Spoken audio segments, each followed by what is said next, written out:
Good morning, everyone. Thank you for being here. I'd like to introduce Benjamin Sheard from Space Environment Resource Center. He will be talking about satellite target for demonstration of space debris maneuver by photon pressure.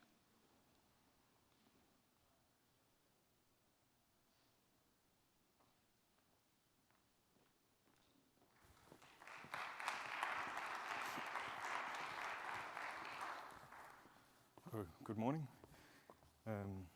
So I'm going to be talking about a satellite that we're looking to build. I work for EOS Space Systems, but I'm currently working on this project at the Space Environment Research Center, which I'll talk a little bit more about. So the Space Environment Research Center, or CERC, is a not-for-profit research organisation, which is a collaboration between the Australian government and a number of other participants. The objective of this research centre is to develop techniques that aim to improve the safety of the navigation of space, and to try and mitigate the threat of space debris. It brings together the expertise of both universities and industry, and it operates a number of research programs to try and achieve these goals on space object and environment characterisation, as well as tracking, collision prediction, and also optical techniques for mitigation of space debris, which I'll talk more about as well. So these are the founding participants of the research centre. So there's EOS Space Systems, the Australian National University. These are both located up at Mount Stromlo in Canberra, the RMIT University in Melbourne. There's the government involved, and also Optus, which are based in Sydney, as well as Lockheed Martin and also NICT in Japan.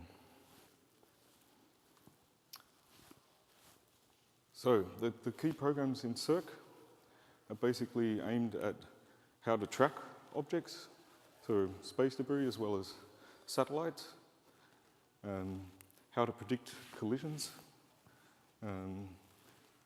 which also involves modelling orbits precisely, and also how can we do something about debris. And I'll talk a bit more about the manoeuvre project. So we are aiming to do this work.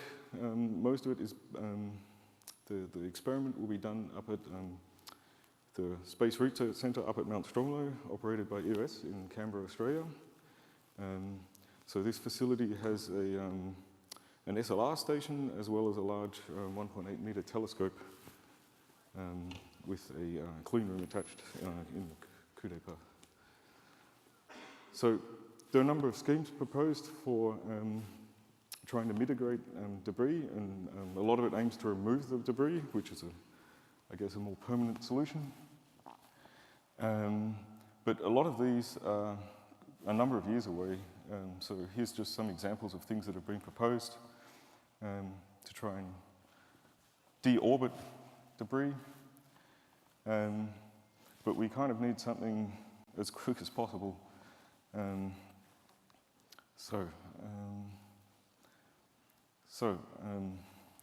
How can we at least avoid collisions rather than remove space debris? So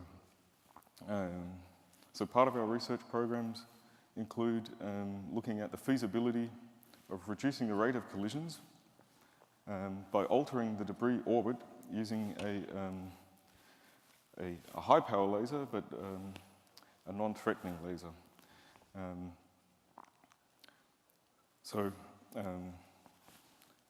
CW lasers in the tens of kilowatts produce radiation pressure, which is comparable to solar radiation pressure on satellites. And so you can use this to alter the orbit of the object. I would like to emphasize it is not a deorbiting system, so this is not a sufficient power level to deorbit something. It's not ablating something. It's just altering the orbit enough so that we can confidently say we can avoid a collision. So And as I said, it's a temporary solution, but it would buy more time to allow these more permanent techniques to be developed and implemented. So this is just a sketch of the basic idea. So we have our ground station here. We have some object that we'd like to alter the orbit of so that we can avoid a collision. So we have to acquire the target, so we have to be able to track it precisely, know where it is. And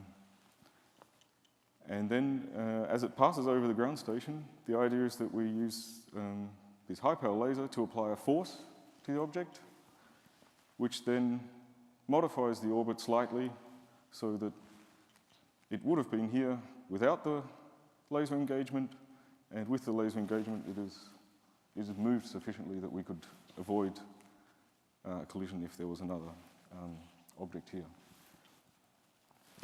It is... what? The screen's gone blank. Can someone... Okay, thank you.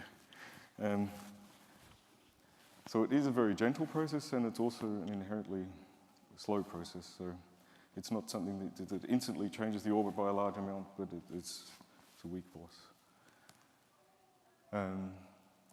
This technique would be mostly effective for low Earth orbiting objects, because the further away you go, the beam diverges, and so you can get less power on the target. But this is nevertheless one of the most congested regions. So there's a large amount of space objects in this region. So below 1,000 kilometers, for example, there's quite a lot of things here that are known. And this is also the region where collisions have occurred in the past.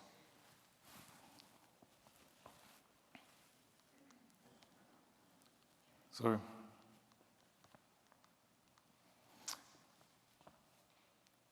basically, a bit more of the physics. So we have some object with a certain given area to mass ratio. We apply a laser to it, and depending on the characteristics of this object, we either generate a net acceleration in the normal vector or in the direction for reflection. And for absorption, we generate an acceleration in the same direction as the laser light that we apply. For diffuse diffraction, it's somewhat in between. And so the net direction depends on the properties of the object itself. So we also need to understand as much as we can about the objects to apply this in the most effective manner. And just to give you an idea of the magnitude of how effective something like this would be, if you generate a 1 millimeter per second delta V, this gives you a 260 meter, in the along track direction, it gives you a 260 meter separation in the along track direction after a day. So several laser engagements may be needed for a given target to achieve sufficient separation for avoidance. So the demo system is being developed at Mount Stromlo with at least 10 kilowatt power laser with also adaptive optics for correction of the atmospheric disturbances, and to investigate the feasibility of the technique and model validation. So the key technologies that we need for this are the accurate laser tracking to lock onto the target, high power laser beam with adaptive optics to correct for the disturbances. And because with space debris, we often don't know the characteristics of the object. We also have no in situ measurements. We are looking at building a CubeSat as an instrumented target to support the demonstration. Because this provides us the capability of measuring the exact flux that we're applying to the object, and we also know the characteristics of the object.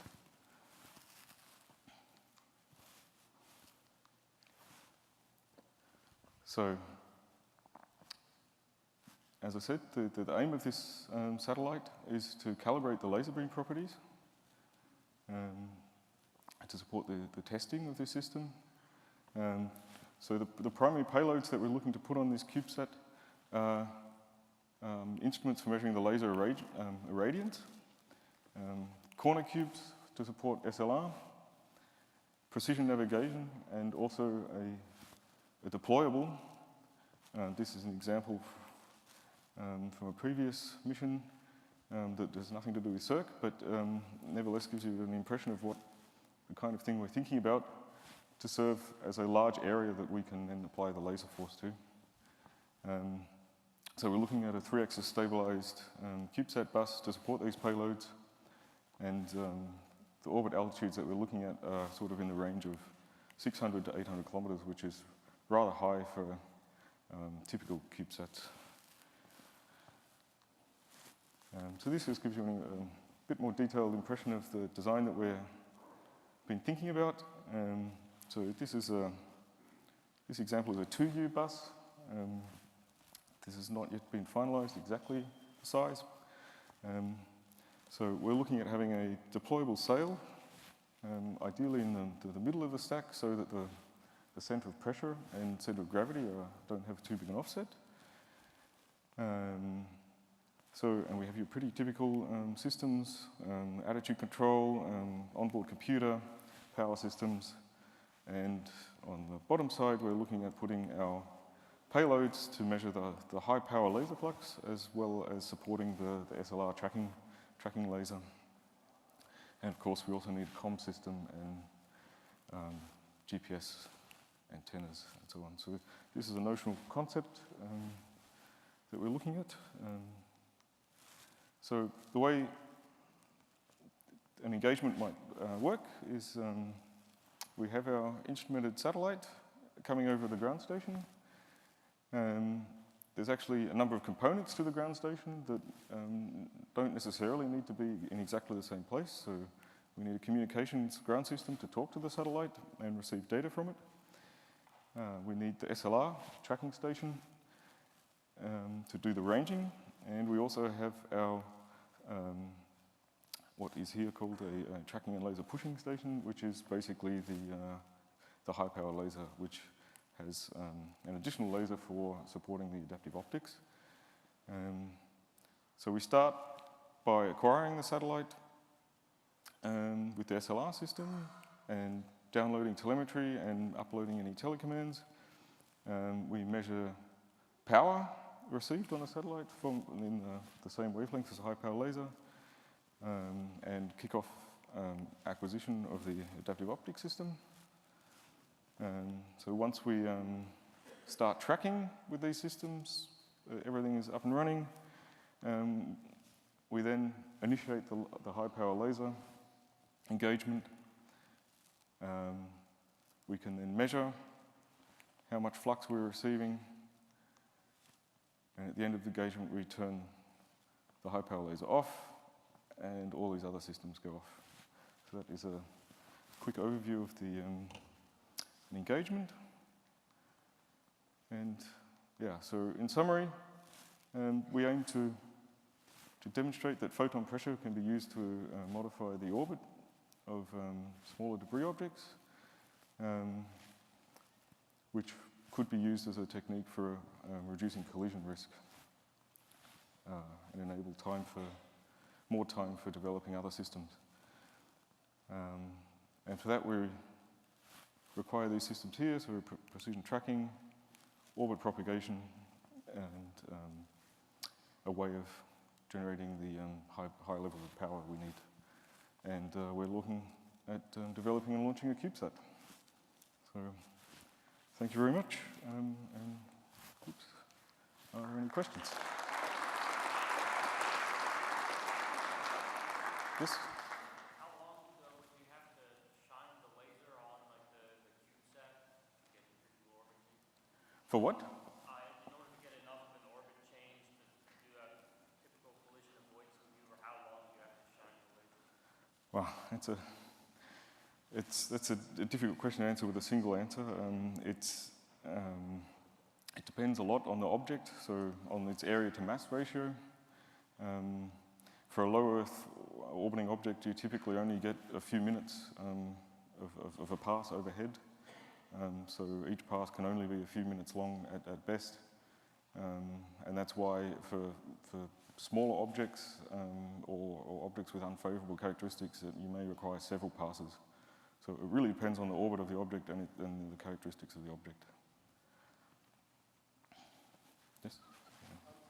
What is the dispersion of your high-power laser beam? Sorry, what? What is the dispersion of your high-power laser beam? What do you mean by dispersion exactly? The angle. What size would it be at the Oh, SWAT?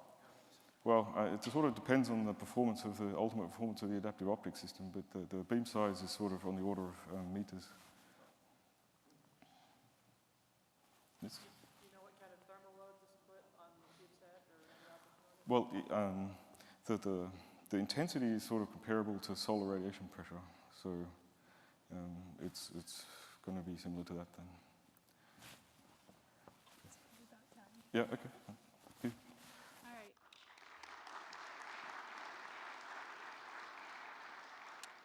Next, I'd like to introduce Patrick Donovan from Space Cooperative.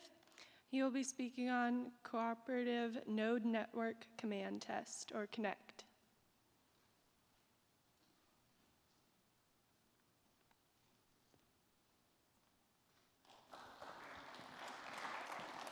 Thanks.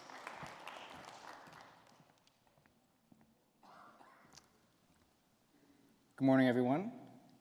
My name is Patrick Donovan, and today I am excited to present to you Space Cooperative's first CubeSat swarm mission, CONNECT, the Command Node Network Command Test. So today I'll go over what our goals were in devising this mission, and then what that mission actually is, followed by where we are in terms of planning for this mission, and then what next steps we're going to take, followed by some time for Q&A.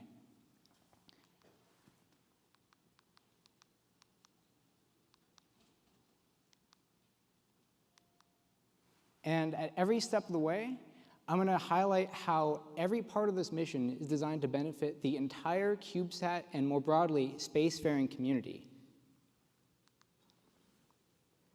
So first, we have to ask, how will this mission work? Well, as a cooperative, we have inclusivity as a core part of our company's ethos. So you can see that reflected in some of the values that we have here today with our goals in this mission.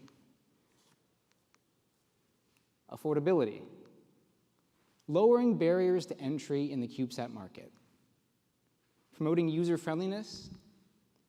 And enabling new types of missions with both new technologies and new techniques using existing technology. And of course, benefiting the entire existing spacefaring community. So now you have to ask, how are we going to do that with this mission? Well, of course, with CubeSats, affordability, it comes hand in hand with CubeSats.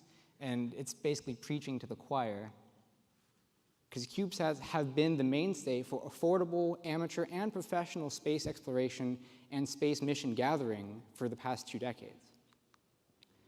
Now, when it comes to lowering barriers to entry, again, CubeSats have by and large been a huge part of this.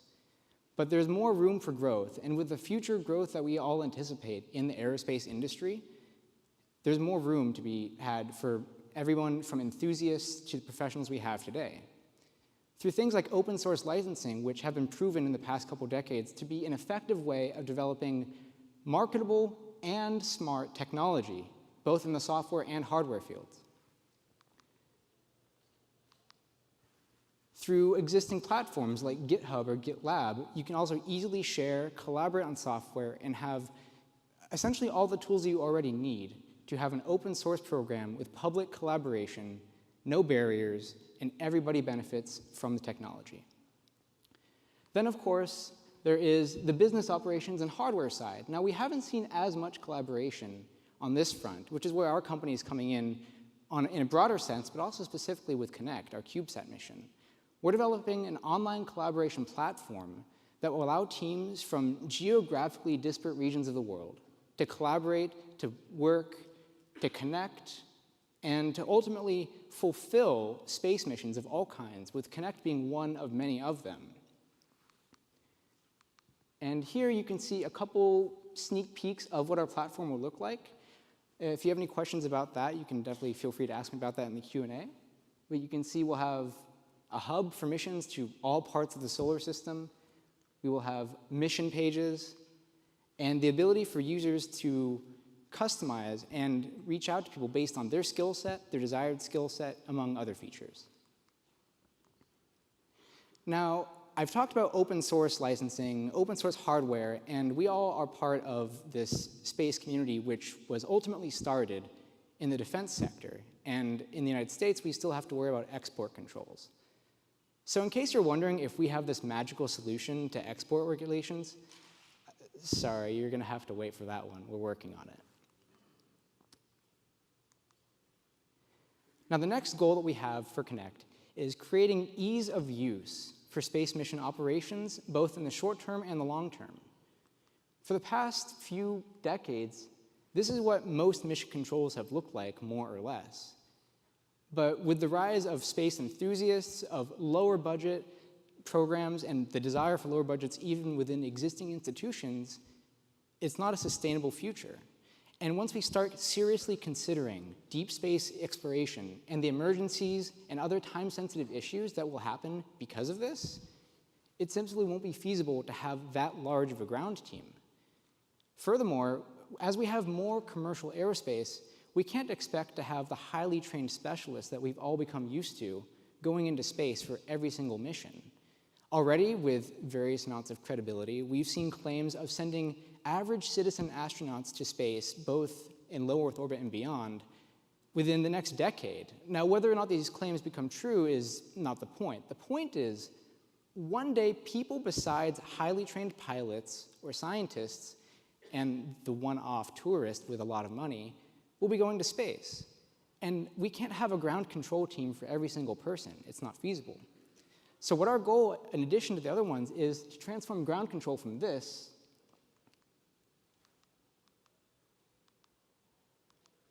to this, to allowing a user with little or no training, with little or no actual real-time support, to easily fulfill mission needs, to meet the needs on the spot with little or no training.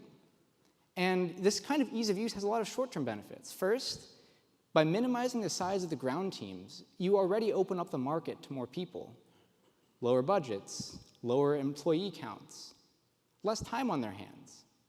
But in the long term, there's also the greater benefits that I outlined before. Greater ability to respond to immediate necessities. Maybe your expert in a given field is incapacitated, or somebody else has to step in when the highly trained specialist just isn't available. Again, ease of use will end up being part of the future of commercial spacecraft, space travel, and space exploration. In addition, we want to enable new kinds of missions. And again, it's debatable how long-term some of these missions are actually going to be. For example, something that both the civilian and the military sectors have talked about in the past 5 decades is on-orbit maintenance and, in some cases, refueling. But with a few rare exceptions, it's been basically impossible to do this with any sort of economy, crewed or uncrewed. With a swarm-type mission, you can either augment or entirely replace crewed repair, and not only that, but you can have many more benefits than a single pair of eyes, either human or robotic, by having a swarm simultaneously observe multiple points of whatever needs to be repaired or inspected at once, which can be critical, again, for time-sensitive issues where finding the cause of some sort of damage is essential. Now, beyond that, there's also the quietly growing, but still acknowledged, asteroid mining and deep space mining industry. We already have heard about some industries out there, both in the United States and abroad, who plan on sending prospecting probes out to asteroids or even comets to investigate what valuable materials will be out there. Again, CubeSat swarms in particular have the potential to do what a monolithic probe simply cannot do, to simultaneously observe and continuously observe multiple parts of any sort of ore-bearing or other sort of valuable body at once. And again, A single probe can't do that, not at the same time. Now, that isn't to say that single probes don't have their place. In the 1980s, for example, we were really lucky to have what was called the Halley Armada. It was a fleet of international probes from as far away as Russia, France, Japan, and of course here in the US that investigated Halley's comet. But that happened at a relative velocity in excess of 50 kilometers per second, which in many cases severely damaged the spacecraft, who were admirably trying to get great science data. But those motherships, those monolithic probes, are extremely valuable and capable in a way that an individual swarm member simply cannot be. Whether it's communications or power needs, it's unsustainable to send a highly valuable spacecraft bus with all of its subsystems into that. So with a swarm, with a monolithic probe as its mothership, you can send in valuable instrumentation and short-range communications into high-risk areas, comet comas or whatever else may happen in the future, without endangering the most essential, valuable, and irreplaceable parts of your space mission. Now, of course, there's also everyone in this room today, the existing community, everyone from enthusiasts to the long-standing professionals and institutions that we've all seen since, well, the 1950s, really. We want to support everybody with this endeavor, which is why we're trying to accomplish all of these other goals, to help build the entire space industry, regardless of where they are, who they are, everywhere. So by now you're wondering, what exactly is Connect, and what are we doing about it? Well, Connect, like I said, it's a CubeSat swarm mission. So the first step, before we can just toss up 20 or 40 CubeSats into LEO, is to simulate it. But with our goal to be open source, public license, and easily accessible, that puts some limitations on us. So for starters, we developed a physics simulator in Python, specifically in case some of you out there are wondering, Python 2.7, the Anaconda distribution, which comes with a lot of perks, among them being very useful, heavily developed, and great user bases in libraries like NumPy, SciPy, and Cython, which gives C-like speed to some Python compilations. So you get the benefit of faster simulation time from C with the ease of readability and development speed of Python. Now for the visualizations, obviously Python isn't designed primarily for visualizations. So we do some of that in the Unity engine. Some of you may have seen that in video games. And then when we actually need to take a look at the real data, the engine also outputs the CSV files. So we can take a look at the CubeSat parameters drone by drone, time step by time step. And again, that's all so we can develop swarm governing rules that actually make sense and that work and that are ultimately going to have to be economical for a lot of reasons. Now, a lot of these animations and models, it takes a lot of work to put that together. So I have to give a lot of credit to Braden DeVito, one of my fellow Space Cooperative members, who's been working hard to put together these 3D models and animations. So when we're testing out these swarm rules, some of you might recognize these 3 fundamental rules if you ever have heard of emergent behavior. Essentially, you've seen emergent behavior when you see a school of fish or a flock of birds do seemingly planned coordinated maneuvers, but they clearly don't have radio communication or talking underwater. So we have collision avoidance, of course. It's space, and we all know how dangerous colliding in space can be, even at relatively small velocities, relatively. Of course, maximum swarm diameter. This is governed by things not only limited to, but primarily by maximum communications range between satellites, theoretical maximums on how much delta V you want to spend to get back into the swarm, among other things. And of course, minimum allowable swarm distance. It's one thing to say that you want the swarm not to get too far away from the ISS, let's say, but having a whole bunch of swarms firing the thrusters directly next to all of your science payloads and delicate instrumentation can be dangerous. So we've successfully implemented these 3 rules, more or less, with some kinks to work out, in our physics engine.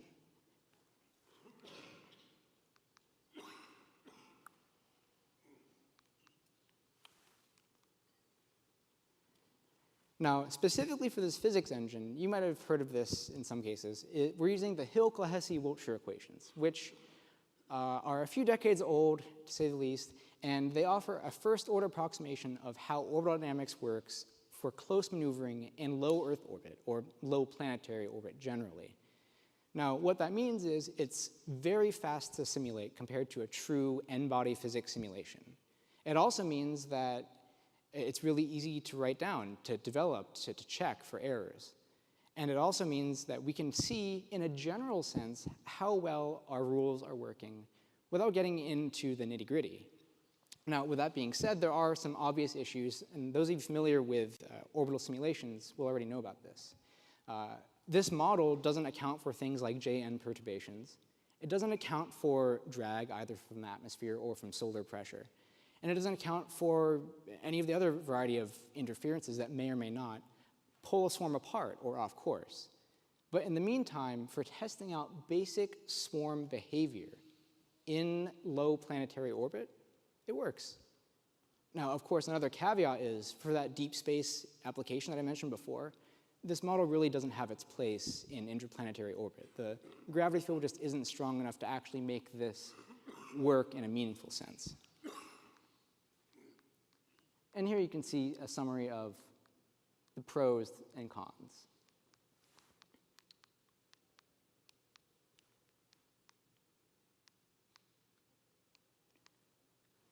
Although I did miss one. And one of that is, with Python, it's really easy to add additional models to a base core. So with this rough order of magnitude simulation, later on we can add further libraries that model JN perturbations, that model solar drag, electromagnetic drag, etc.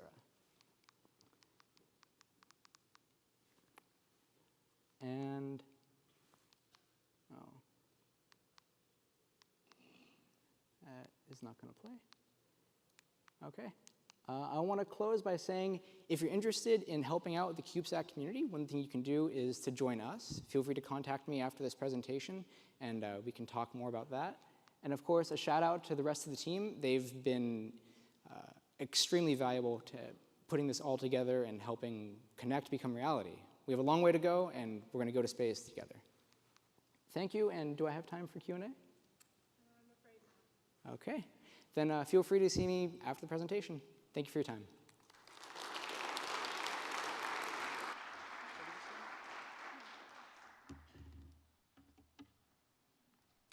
All right, next we have Carl Brandon from Vermont Technical College CubeSat Lab.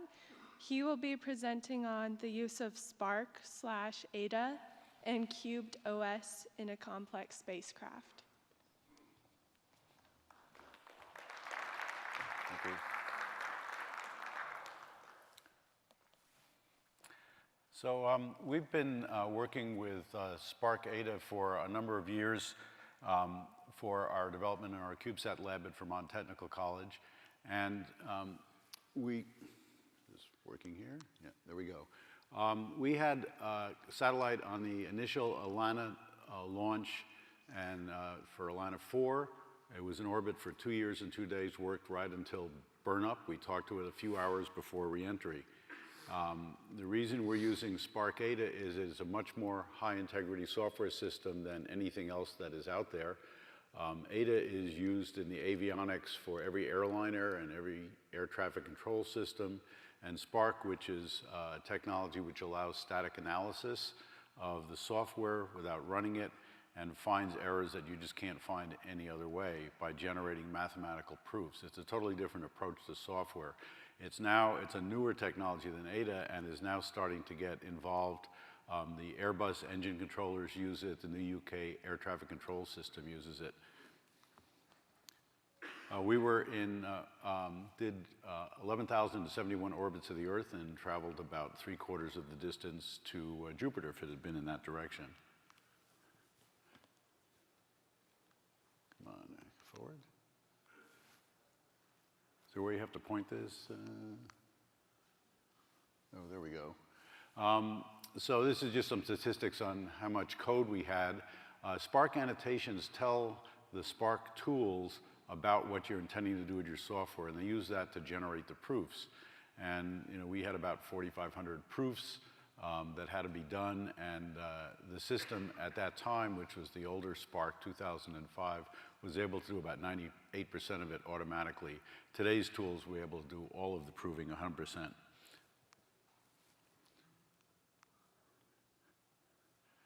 And we're building the software now for the Lunar Ice Cube mission, which is a much more complicated mission. And as part of that, we are building it in a modular fashion that will allow us to make it available to other people in the future as what we're calling Cubed OS. So this is a system which will be general purpose spacecraft software. We'll have most of the general things that one needs in a spacecraft and then can be customized as needed. It has a low-level abstraction layer that allows it to fit with any processor or operating system you may have, anything from running bare hardware or Linux or to VxWorks, which is what we're using on our system. Some of the things that Spark will prove and take care of, array index out of bounds. You can't have things like buffer overflows, for example. If you're using Spark, you just can't do it, even if you would try to do that. Type range variation, and I'll show some examples of that before, a very expensive example of that kind of problem. VxWorks we're using in this satellite. It's used in most airliner avionics. It's very, very robust. It's used in the Mars Science Laboratory, both for the rover operating on the ground and for the rather hairy landing sequence they did. And I want to show you some errors that Spark would have prevented. The Mars Science Laboratory turns out that it had a problem. It looked like it was a hardware problem. It turned out that there were 2 pointers. The software is about 3.5 million lines of C code. They were pointing to the same location. The problem was they couldn't shut off the system and allow the batteries to recharge. They run about 200 watts while operating, and a thermoelectric radioactive generator generates about 125 watts. If they didn't have a backup computer to shut that off, they would have run down and killed the batteries, and that would have been the most expensive software error in history, $2.5 billion for that spacecraft. Boeing had a little problem.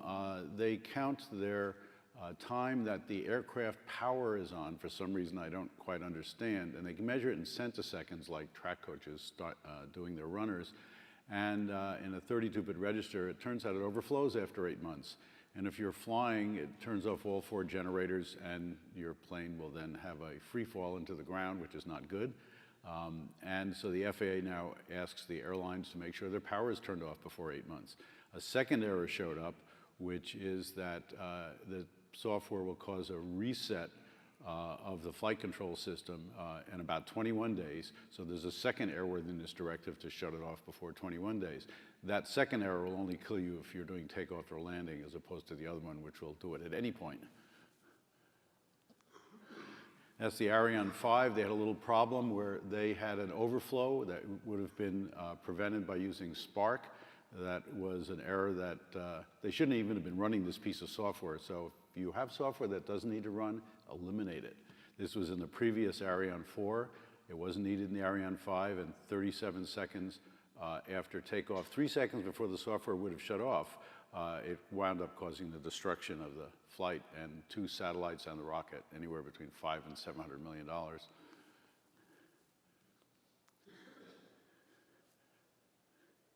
And it talks a little bit about the Boeing controls. There's a book available if you're not familiar with Spark and want to get involved with it. It's actually the only book available for the current version of Spark. And it's a picture of our first satellite is on the cover. And if you are interested in using Spark, the tools that we use are from Adacore, and they have a site, libra.adacore.com. You can download all of their tools for free to play around with them. If you're an academic institution, you can join their program, and then you get free support in addition to that. And commercially, then you can buy support beyond those. Come on here.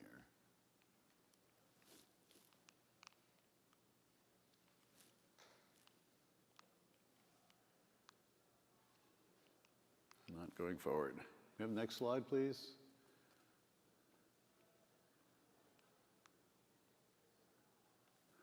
Some pictures taken by our first picture from our CubeSat.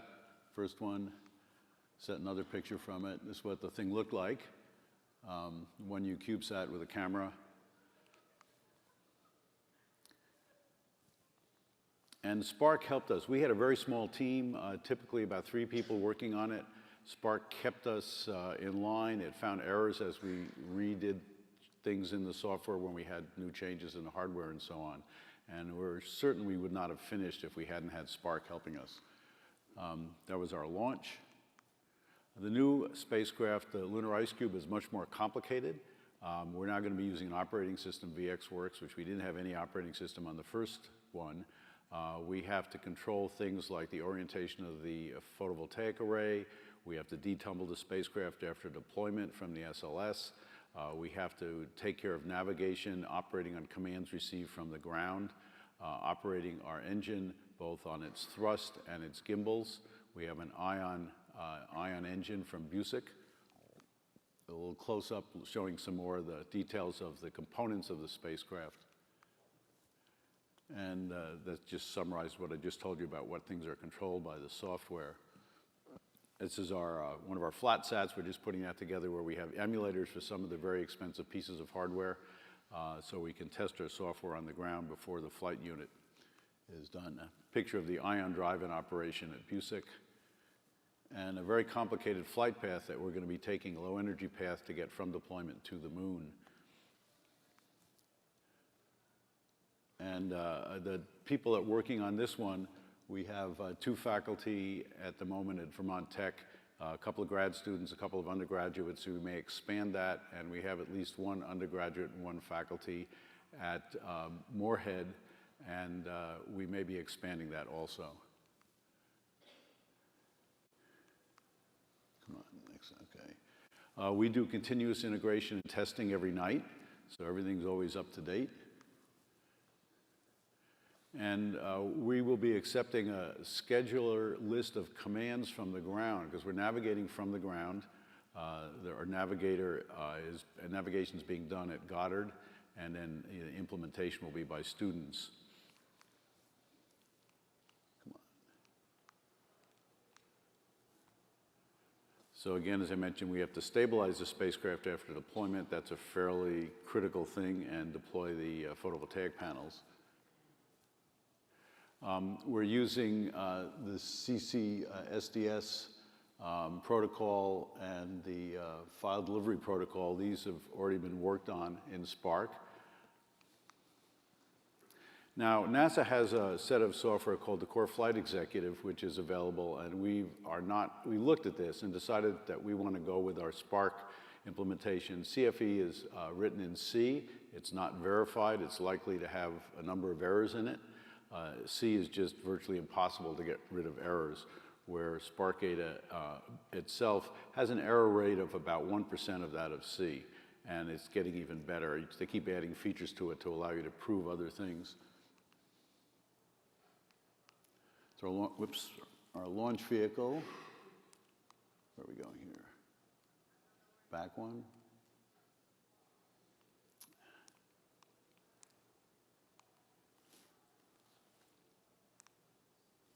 Clicker does not work too well.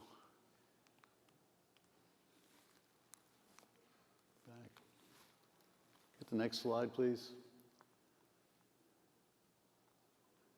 Ground station, we're going to be using the DSN, both the large dishes as needed, and also the 21-meter dish at Moorhead will be made part of the DSN. We'll be using that in addition.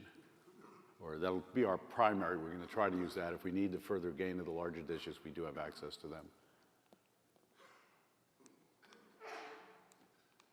Next slide, please. Just some people that we're working with on the project. Okay, any questions?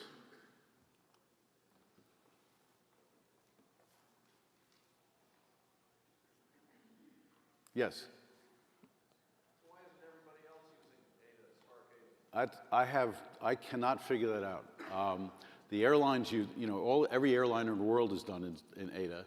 Spark is newer. It's starting to get into that field. Airbus is now using it. The engines are controlled with Spark. The new UK air traffic control system's in Spark. All the air traffic control systems are done in Ada. Basically, if a failure in the software is going to kill a lot of people, Ada is taking over that field. And it's easier to use than C.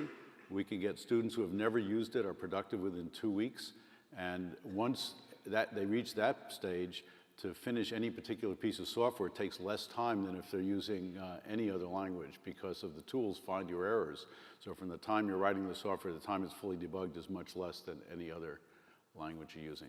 I'm really at a loss as to why I think it's a PR issue with the ADA community, but I don't know why other people aren't using it. Any other questions? Yes? Oh, it's just a fair. The thing about people worry about language execution speed. Optimizing compilers, which everybody has today, basically generate stuff that's as fast as you could write as if you wrote it in assembly language by hand, and is often perfect code, meaning it couldn't be improved in efficiency. So that's not an issue. The pure ADA without Spark does have exception handling, and that does add some overhead. But in Spark, instead, you do static analysis ahead of time, prove the exceptions can't occur, so you don't have that. So you don't have that aspect, which can increase execution time a little bit. It's not a lot, but it's not, with Spark, you don't have it at all. Anything else? Okay. Yep. Okay, if you have any other questions, I'll be around. Thank you.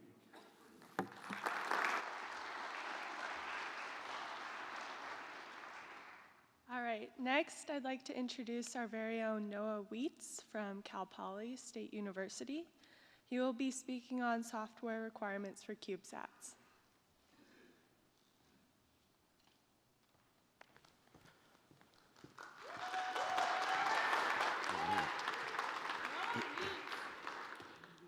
Hello there.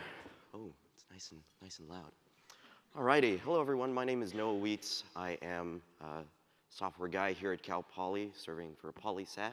And today I'm going to talk about software requirements for CubeSats, in particular, utilizing the core behavioral model for CubeSat requirements. All right, so first I'd just like to talk about what actually makes CubeSats different. So I've been involved in PolySat for about 4 years now, and one of the big things as a software engineer is that requirements don't usually come up too often in a written form. And the big reason that I've found is that we have an issue with project timeline. That's usually one of the biggest things. CubeSats, on average, usually take about 2 years to 4 years to complete. And so because of that, actually documenting software requirements comes in a lot later in that game. And so writing them down is something that not many people end up doing. So that's one thing. The next issue that we come across is the organizational scale. For the most part, since CubeSats are a lot cheaper to build, the actual team behind building a CubeSat is relatively small. And so when you break that down even further, the actual number of people working on software and designing software is actually relatively small in comparison as well. So actually documenting those requirements into a term or into an actual document that is reasonable and people can follow later on, whether or not you're a customer or not, is pretty much non-existent. All right, so let's actually take a look at the core method. So the core method stands for the Consortium Requirements Engineering method. It was developed by the Software Productivity Consortium, and it was based on the principles of object-oriented programming. One of the cool things about it was that it has a two-model structure. The first model is a behavior model, and I'll go into these a little bit later. And the second was a class model. Next, the most important thing is that it requires precision description to actually make sure that all software is acceptable and all the behaviors are properly documented. So any sort of random things that might potentially happen is all documented on paper, and nothing is out of the ordinary or would appear weird. And lastly, it actually uses a familiar language, so anyone, whether or not you're an actual software engineer on the team or you happen to be a customer actually interested in knowing what the software on the satellite will be doing, it's in a language that's easier to understand. And that's really important, because for the most part, software can sometimes be a little bit wibbly-wobbly, unknown to people who aren't actually in software. So that's usually a big thing and a big reason why requirements aren't written down in some cases. All right, so let's talk the behavior model. So the behavior model, the big thing about it is it requires software to be viewed within the context of the environment. So basically, what affects the software and what interfaces with the software. So the big thing in this model is that there are two different relations that we need to keep track of, or environmental quantities. The first up is NAT, which stands for anything that is in nature and based on nature that the satellite is involved with. Second up is REC, or required. So this is things that the system must enforce while in space or in its environment. All right, so what did I actually do? I've kind of presented a lot about what is already out there. So again, remembering the things that actually affect CubeSats and why we're different than everyone else is, one, we have to remember our project timeline and our organizational scale. So when we're looking at things such as the behavioral model, what we can do is we can actually break that down. So we're actually going to start collecting data on our environment that we're in. So remembering our NAT and REC quantities, so things that are in our environment that we either need to enforce or we are just monitoring for health reasons. Second, we're then going to separate and break down those environmental quantities into what I'm calling monitored and controlled variables. So we're going to break those down to make sure we understand what these requirements are actually going to do in terms of the satellite. And lastly, we're actually going to formalize those, put those into statements that make sense to all parties involved. All right, so I'm going to take you through a little example, just something arbitrary, but for the most part, you guys will be able to understand and can hopefully use this later on. So first up, you want to actually collect the environmental quantities. So like I said, we're going to remember NAT and REC for natural and required quantities. So we're going to collect information on each. So first of all, what is it? The name of the quantity. What type is it? What's actually being measured? Values. And again, because this happens all in the design phase, what are potential values that we're actually going to be using? So again, depending on how far you are along in design or how much you know about your spacecraft, whether or not it's unique or it's being built again, you can put in more potential values and help flesh out those requirements even better. And lastly, we actually want to provide a description. And this is really important because this is sort of going to make up the bulk of our actual requirement statement when all is said and done. And again, it helps serve for reflecting the importance whether or not it's either monitored or controlled. So let's look at something here. So we're going to check out temperature, right? Something that we all need to keep track of in space, or for the most part. So obviously we know the name. It's temperature. I just said it. And second, the type. In our case, let's say that we're going to be collecting data from our temperature sensor through volts.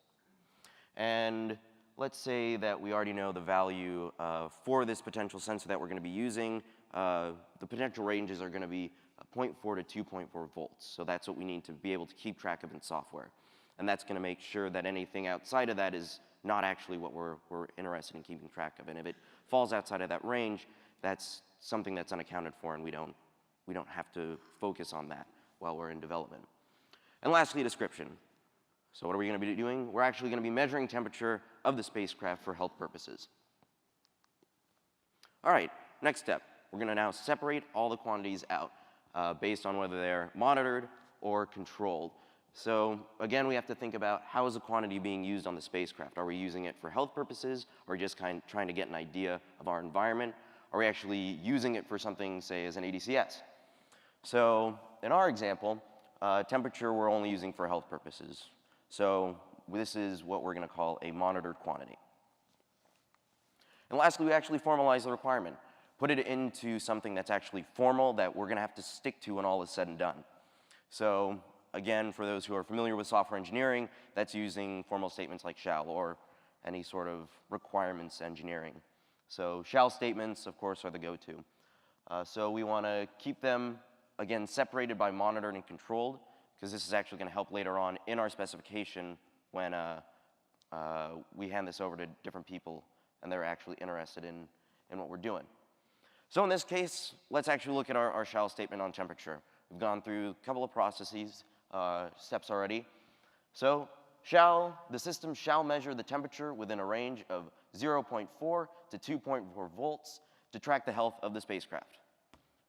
There we go. We wrote a requirement. Wasn't too bad, not too painful, right? And it didn't take that much time. And that's another reason why I like this method, is because it's very quick. again, remember, one of our problems as CubeSat developers is time. We don't have a lot of time to sometimes write requirements, and especially when it comes to software, it usually is a last-minute thought, or it's verbal, it's institutional knowledge, we already know what the software is going to be doing. That's a dangerous place to be. All right, so what does this mean for the future? Doesn't seem like there's too much to go. Well, as you might have remembered, I mentioned that the behavior, or the core method has two different models, the behavioral and the class. So this simply utilizes the behavioral model to actually develop a requirement set, or the requirement you saw here.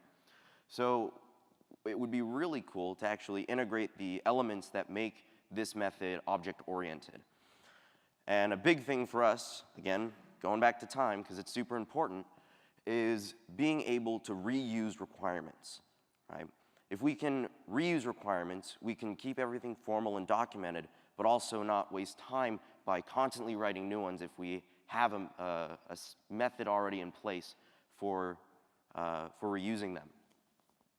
So by integrating and modifying the class model as part of the core method, we can actually allow for requirements or portions of those requirements to actually be reused. And again, this method actually uses things such as classes, objects, interfaces, you name it. And then another thing that's interesting, and a lot of, I don't know if too many people use them for CubeSats, but is computer-aided software engineering tools, or CASE tools. For the most part, again, which harkens back to organizational scale, is that money is a big factor, right? Development is all based on how much money we get, usually through grants or how much is given to us. And for the most part, that's just put directly towards our spacecraft that we're building, whether it's FlatSats engineering test units or our actual flight unit. So being able to integrate some computer-aided software engineering tools would be actually very helpful to, again, streamline this process and make requirements development easier. And so with that, I'd like to open it up for any questions. And again, I'd like to thank you for the time, if there are none.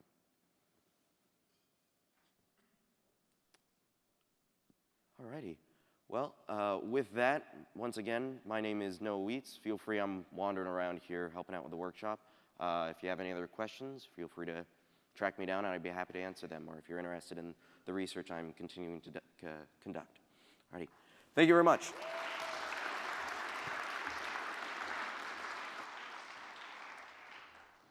All right, next we have Dr. J.M. Wersinger from Auburn University Small Satellite Program. He will be presenting on managing a student-operated CubeSat program. Thank you. Is it clicker? Yes. Okay, thanks. So we're changing gears here a little bit, and this is not going to be a technical presentation, but I want to talk a little bit about how we manage our program at Auburn University. So we call it the Auburn University Small Satellite Program, and we're right now involved in a mission, the Triad mission, and Mike Fogel, my colleague here, presented that on Wednesday. Whoops. Oh, I guess there's a delay. Okay, so this is a picture of our students. We have typically about somewhere between 40 and 60 undergraduate students. We recruit new students every semester. I go visit all the physics classes and reach over 1,000 students each time. And out of those, we get about, say, 20 or so, 20, 30 that join us. After 2 or 3 weeks, there is an attrition, and we end up with maybe 10 new students, something like that. So what are the drivers? Well, we all know the excitement of space. 20 years ago, undergraduate students didn't build stuff that went into space. So this is now the exciting part. They can tell their friends, etc., hey, I have something up there in space. It's workforce preparation, talking to people in industry. They tell us that basically we give the students like 6 months to a year head start on others who have taken only classwork. And finally, there is the team building. The students work in teams, they enjoy it, it's like a second family. A lot of these students come to campus and feel a little bit lonely, and then when they work with us, very quickly they're part of a new family. They go out together, they do other things, social things together. So these are the positive, the drivers that I see. But now there are obviously the challenges. One is motivation, and the motivation problem comes from the fact that the students say, wow, I'm a freshman, how can I work on a satellite? And so that kind of dampens things down. And then obviously there is time. They have classwork, they have tests, they have to turn in homework, etc. So there are these challenges. And then for us, there's the turnover and loss of corporate memory. Some students don't stay long, and then we have to start again with new ones. So how do we address those challenges? Well, so I read a Forbes article. I lost the link to this thing, but I read this Forbes article, and it struck me because they tried to find out what motivates employees. How do we get good employees? And how can we convince employees that are not very motivated to get motivated and to contribute?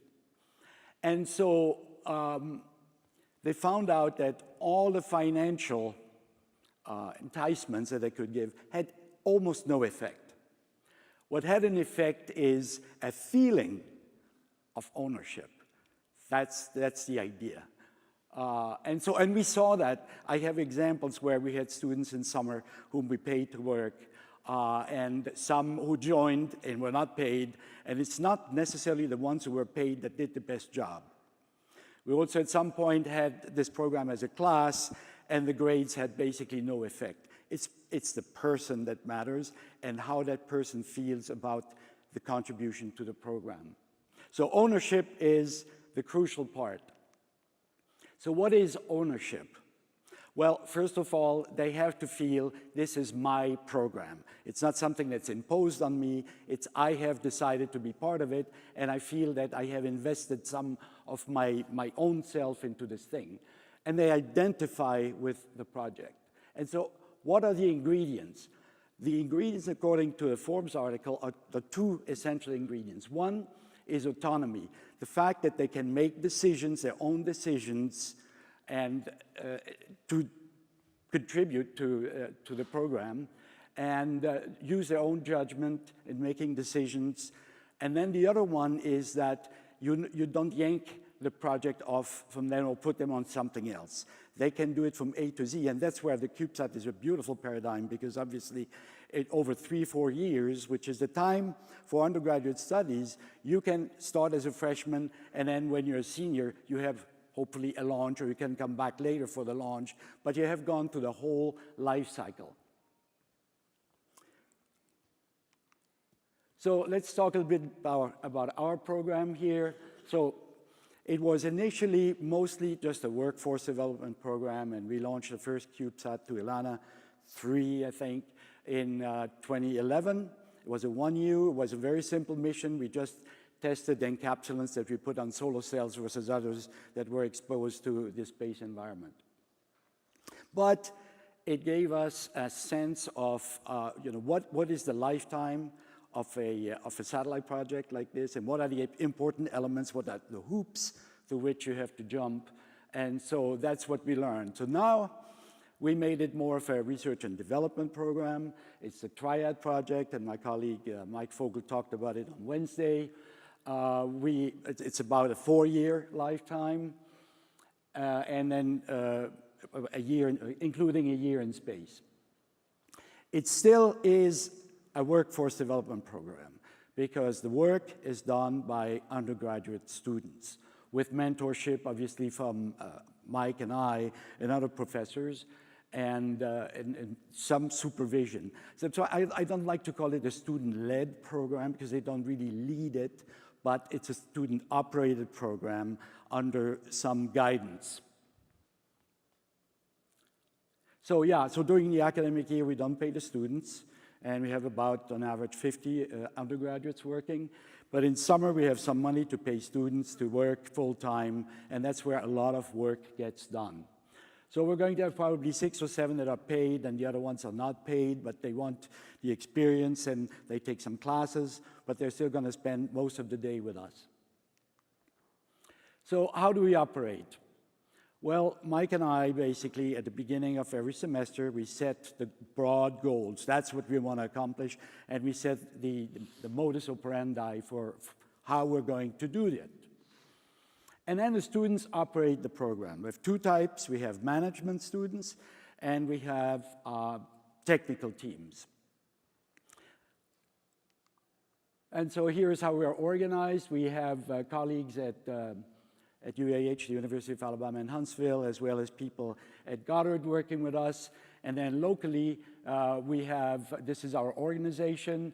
We have the directors, and then we have a management team. And under the management team, we have all the technical teams of it, like everybody else does. The management team now consists of purely management. Actually, all our students are engineers, but they do management. So we have a student manager who is basically somebody who has been there for a while and showed management capability, mostly making the right decisions and being respected by everybody. And so they usually float to the top naturally, and then we just say, okay, fine, now you're the manager because you proved it. And the students, the other students, recognize the leadership of that person, and so things go smoothly. We also have a deputy manager. We have a PR, several PR people. We have several systems engineers, and we have a chief engineer who works directly with the technical teams. So what do we manage? Well, the first thing we tell the students when they join us is how important management is. Even if you don't work later on in aerospace, even if you're a doctor who wants to run an operation, say an office with several doctors, well, it's good to know management. And it's the same principle that apply to any management, to any system.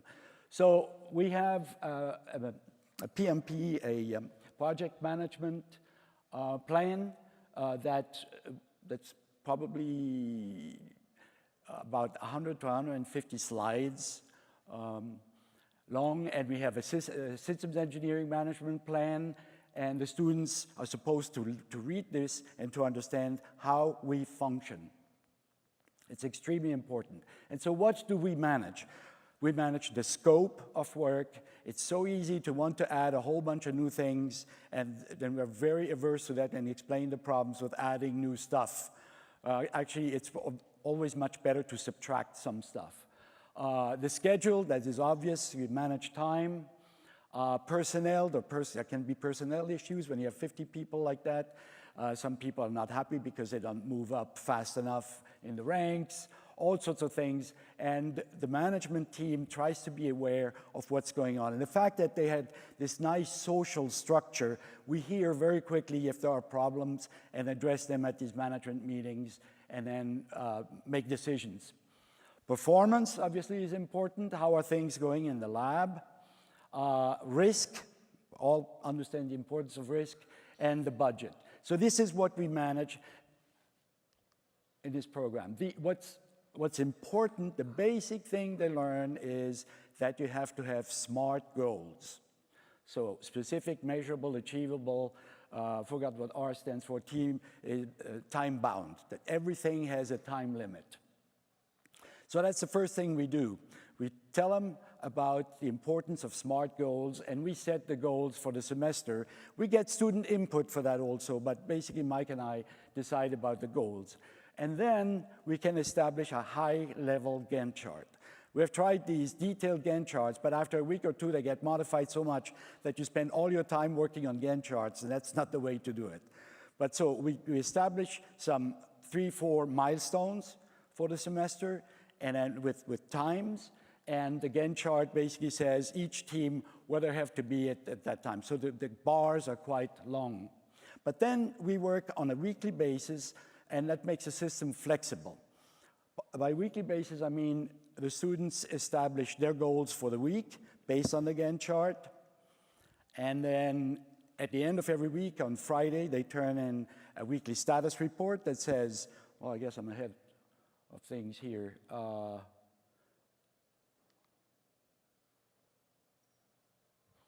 Yeah, so what was due that week? What has been accomplished? What issues have been encountered? And then what to do next week. So the students, this is how the students are in charge of their work. We have, for each meeting, obviously we have agendas, we have minutes, and then we have logs, we have action items that are taken during the meetings, and the decisions. And that is important, obviously, because in a project like that, you know, you cannot make decisions in a vacuum. One team cannot make a decision that impacts the others without consulting. So we have these Sunday meetings with the team leads where we make decisions together and everybody understands what's happening.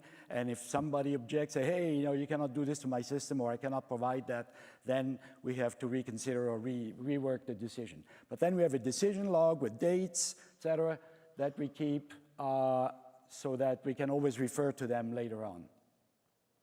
And obviously the importance of documentation. It's even more important for a student organization to do this because of the turnover. So the loss of corporate memory, it needs to be written down. So every semester we have a review of one of importance or not so important, but we have a review and the students turn in all their documentation at that time. Then they have also to understand configuration management, obviously, because there are changes that happen. And don't keep the old version around. We always have to hide the old version, we all know that, and just keep the latest one. We have had some horror stories to tell about that, where people used an old version of documentation to build their system. Well, you can imagine. Okay, and the next thing is we teach them systems engineering. So we take basically the NASA systems engineering model, the handbook. We emphasize requirements and the verification. And there also we have some horror stories to tell. We were not finished with our requirements and we still want to make decisions and do design. Not a good idea. So we emphasize this and verification. Each time we do a requirement, we have to say, this is how it's going to be verified. And here is the configuration management system. We teach them the V diagram, relatively simply. Everybody knows that, traceability. And so this is, in my view, probably the best way to show the lifetime of a project like that. It's concise, and it has all the important elements. Already? I thought it. Okay.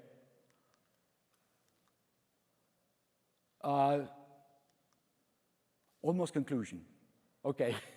So our meetings, since the students have classes during the week, we meet every Sunday for 2 hours with the management team. After the management team, we have about an hour and a half with the team leads, and this is how the program is run.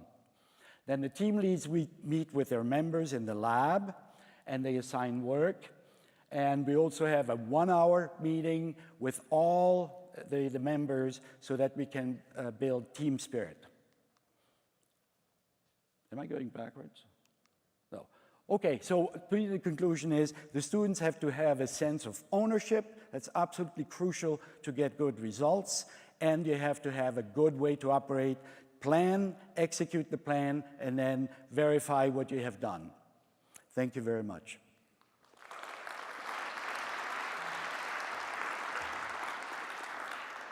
No time for questions, huh? I'm afraid. Okay. Thank you.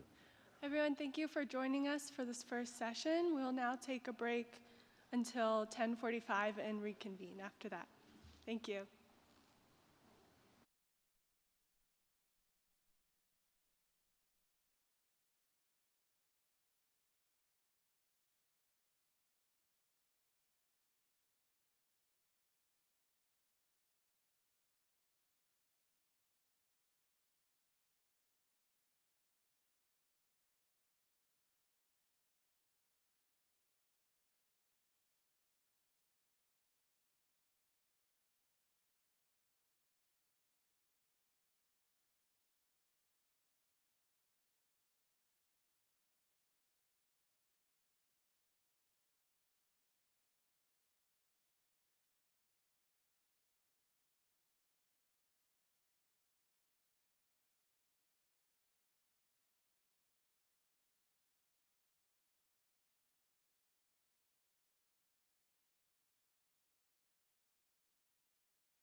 In the twilight.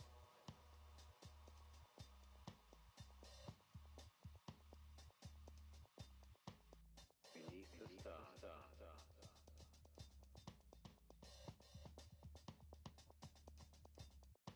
In the twilight.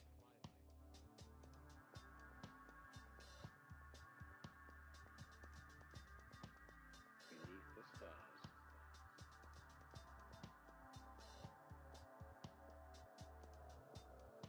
In the twilight.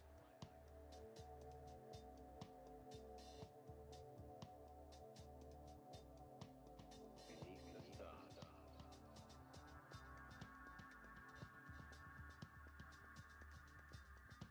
In the twilight.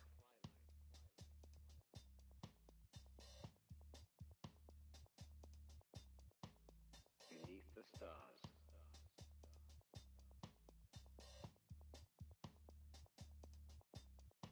In the twilight.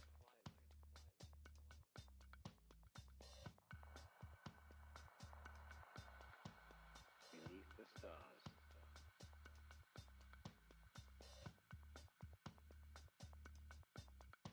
In the twilight.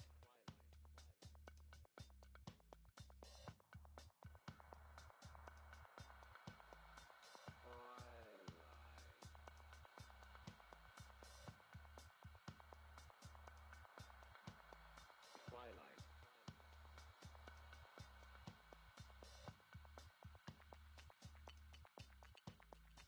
Twilight.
In a twilight.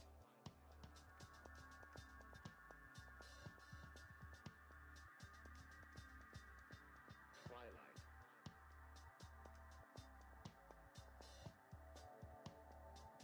The stars.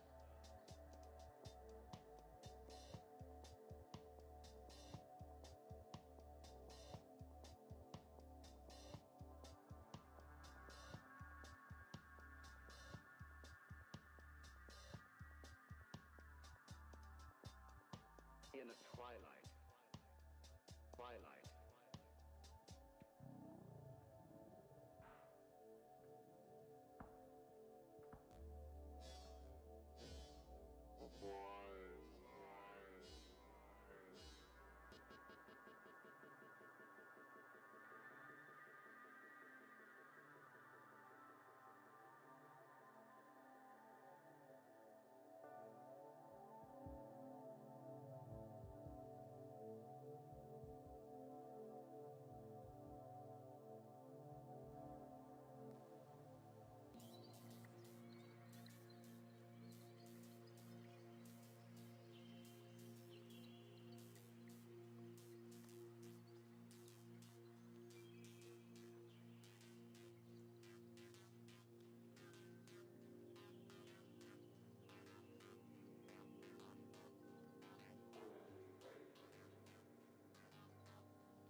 Welcome back, everyone. We're going to go ahead and get started. Our next speaker will be Dennis Zatero from Caldwell High School.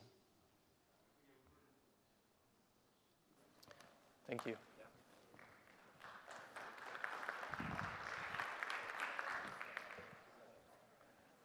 Everybody's back from break. Welcome, thanks for attending. My name is Dennis Zatero. I'm from Idaho. I'm from Caldwell High School, and I came to tell you guys about a really interesting project that we just sort of completed today even, with a CubeSat development in collaboration with Northwest Nazarene University in our nearby city about 20 minutes away. I've got my monitor screen up here, so I gotta press two things at once. So a little bit of a background, we are a Title I school in Idaho. If you've ever heard of it, it's not Iowa, it's north of here. And in our state, we don't have a whole lot of military aerospace, not a big NASA presence. We have a couple universities that occasionally get to do what's called the Idaho Space Grant. They get some money to launch some kind of research project. In our case, NNU had achieved a 1U launch to build a CubeSat for a 1U CubeSat. And we had an existing relationship before this. Our school already had we teach dual credit for the university for engineering credits. We also have a popular robotics program at our high school, and we've traveled with NNU before. The university students and the high school students have already gone to tournaments and things like that in robotics. So we had an existing relationship that was really handy. I've got to tell you a brief, really fast story. About this time last year, maybe about 13 months ago, NNU started contacting us at the high school, myself asking, are you interested in building a satellite? And our level of knowledge in satellites was, well, zero. We didn't know anything about what we were doing or what that meant. So we didn't have a launch schedule. They did not have a launch slot that there was a year or two to figure out what we were going to do. So the email interactions were rather slow and sparse, maybe a few weeks apart. But it all picked up and things got to be actually went in a big hurry. Things accelerated. By the end of the summer in 2016, in the August timeframe, we went to the Small Satellite Conference in Logan with the NNU college students, with the university students, and had an opportunity to launch on Alana 14, which was originally a January, February kind of timeframe. And if you can imagine, from August to January, there's a lot of things that have to happen when you don't have a CubeSat and you know nothing about it, when you've never done anything with a satellite before. So if I can coordinate these. So we at the high school, we said, sure, we're interested, we want to do that, except we only had about 2 or 2.5 months to develop something that we didn't know what we were going to make or how we were going to make it.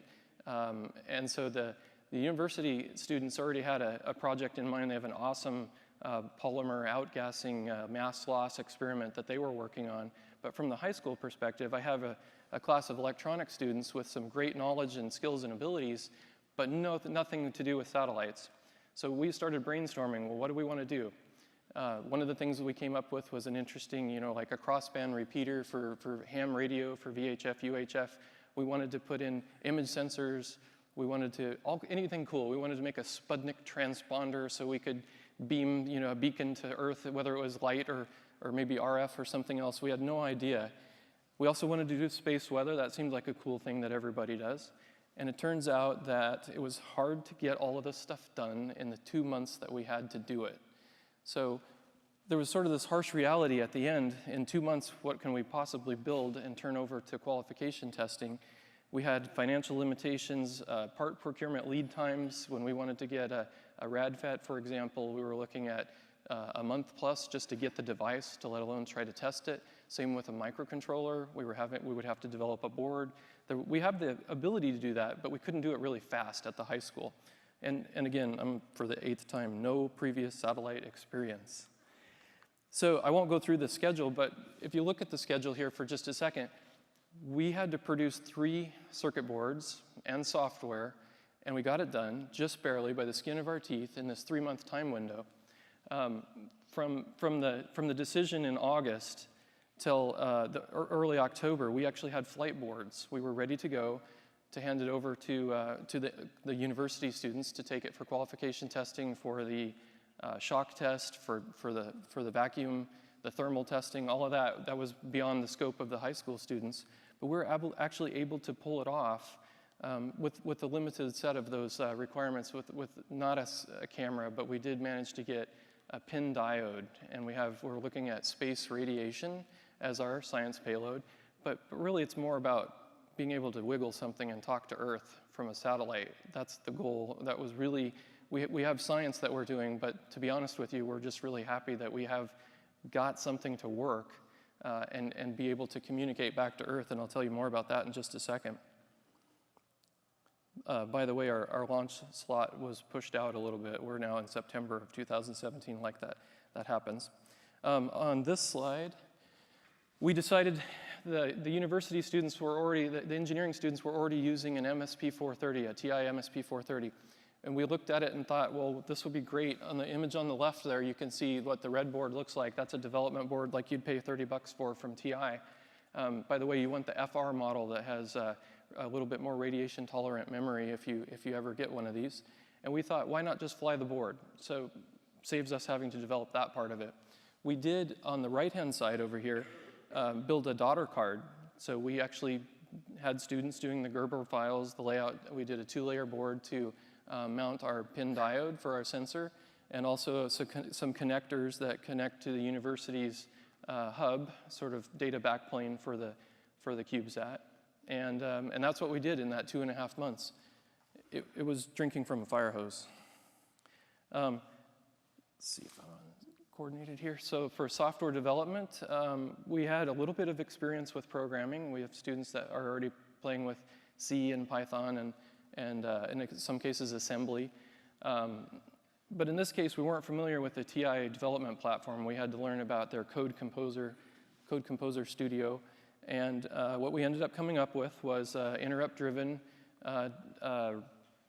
subsystem, science payload, that once every 70 minutes, the hub powers us on.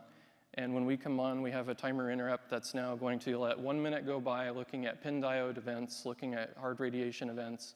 And we have an external external interrupt that's doing feeding into a counter in the MSP430. We're just looking at a count over 1 minute. It's not super high tech, but it's pretty cool for high school kids to be able to do that in Idaho. In the end, the data is sort of stored and forward in this hub in the control plane, and sent to a Global Star radio and mode it through their modem down to Earth. And the kids, when we had day in the life testing, the students were able to, the university and high school students were both able to look at live data within maybe 5 minutes of it being measured on their phone or on their laptop. That was really cool. So, the relevance here, when you teach the concepts to high school kids, there's this, when am I going to use this? How is this relevant? This was real. This was like right in front of them. You can't get any more value out of the wow factor was amazing. Just quickly, the architecture of the university's hub, they originally planned to have 4 science payloads, up to 4 experiments. So their hub would turn on one at a time in sort of a round-robin format. Because of the time frame, because of this accelerated launch schedule, we ended up with this piggyback board system that took up 2 slots. So in the end, between their experiments and our experiments, there are 2 science payloads.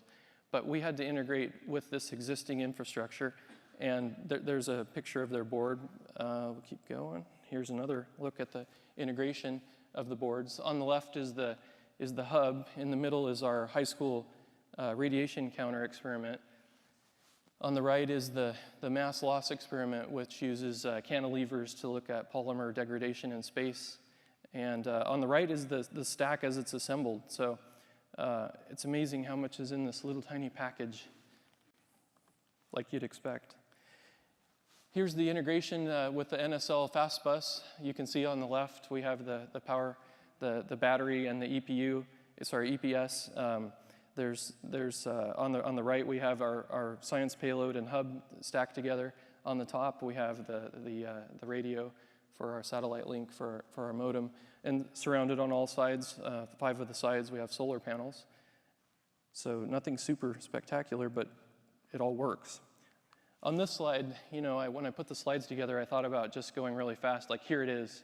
But I have to tell you, I have to tell you, in 2.5 months, we didn't see our families. Okay, like the kids went home at night and came back in the morning, but I had parents emailing me asking, like, what are you doing? I haven't seen little Billy in like 2 weeks. And so there's thousands of hours per person put into this project, myself included. It was a little rough at my family as well. My wife's pretty understanding, but what I'm saying is this picture right here, to get all this in this little tiny container is thousands of hours, and the students loved it. Like, there was not a problem with engagement. You can see in the open window there on the upper left, the NNU polymer experiment where it's exposed to space to look at the degradation of the different 3D printed plastics. So that's kind of cool. Our experiment's buried in the middle.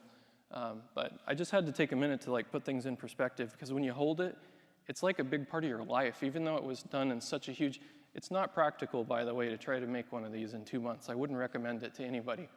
I'd say if you get an earlier launch schedule, you need to have a really, really long thought out meeting. And I'll also have to tell you why they accepted the opportunity. They weren't forced into this 2-month time frame to turn it over for qualification testing and to launch. You know, students expire. They die and go to heaven. They graduate, right? Students are only in school for so long, right? Well, that's true, right?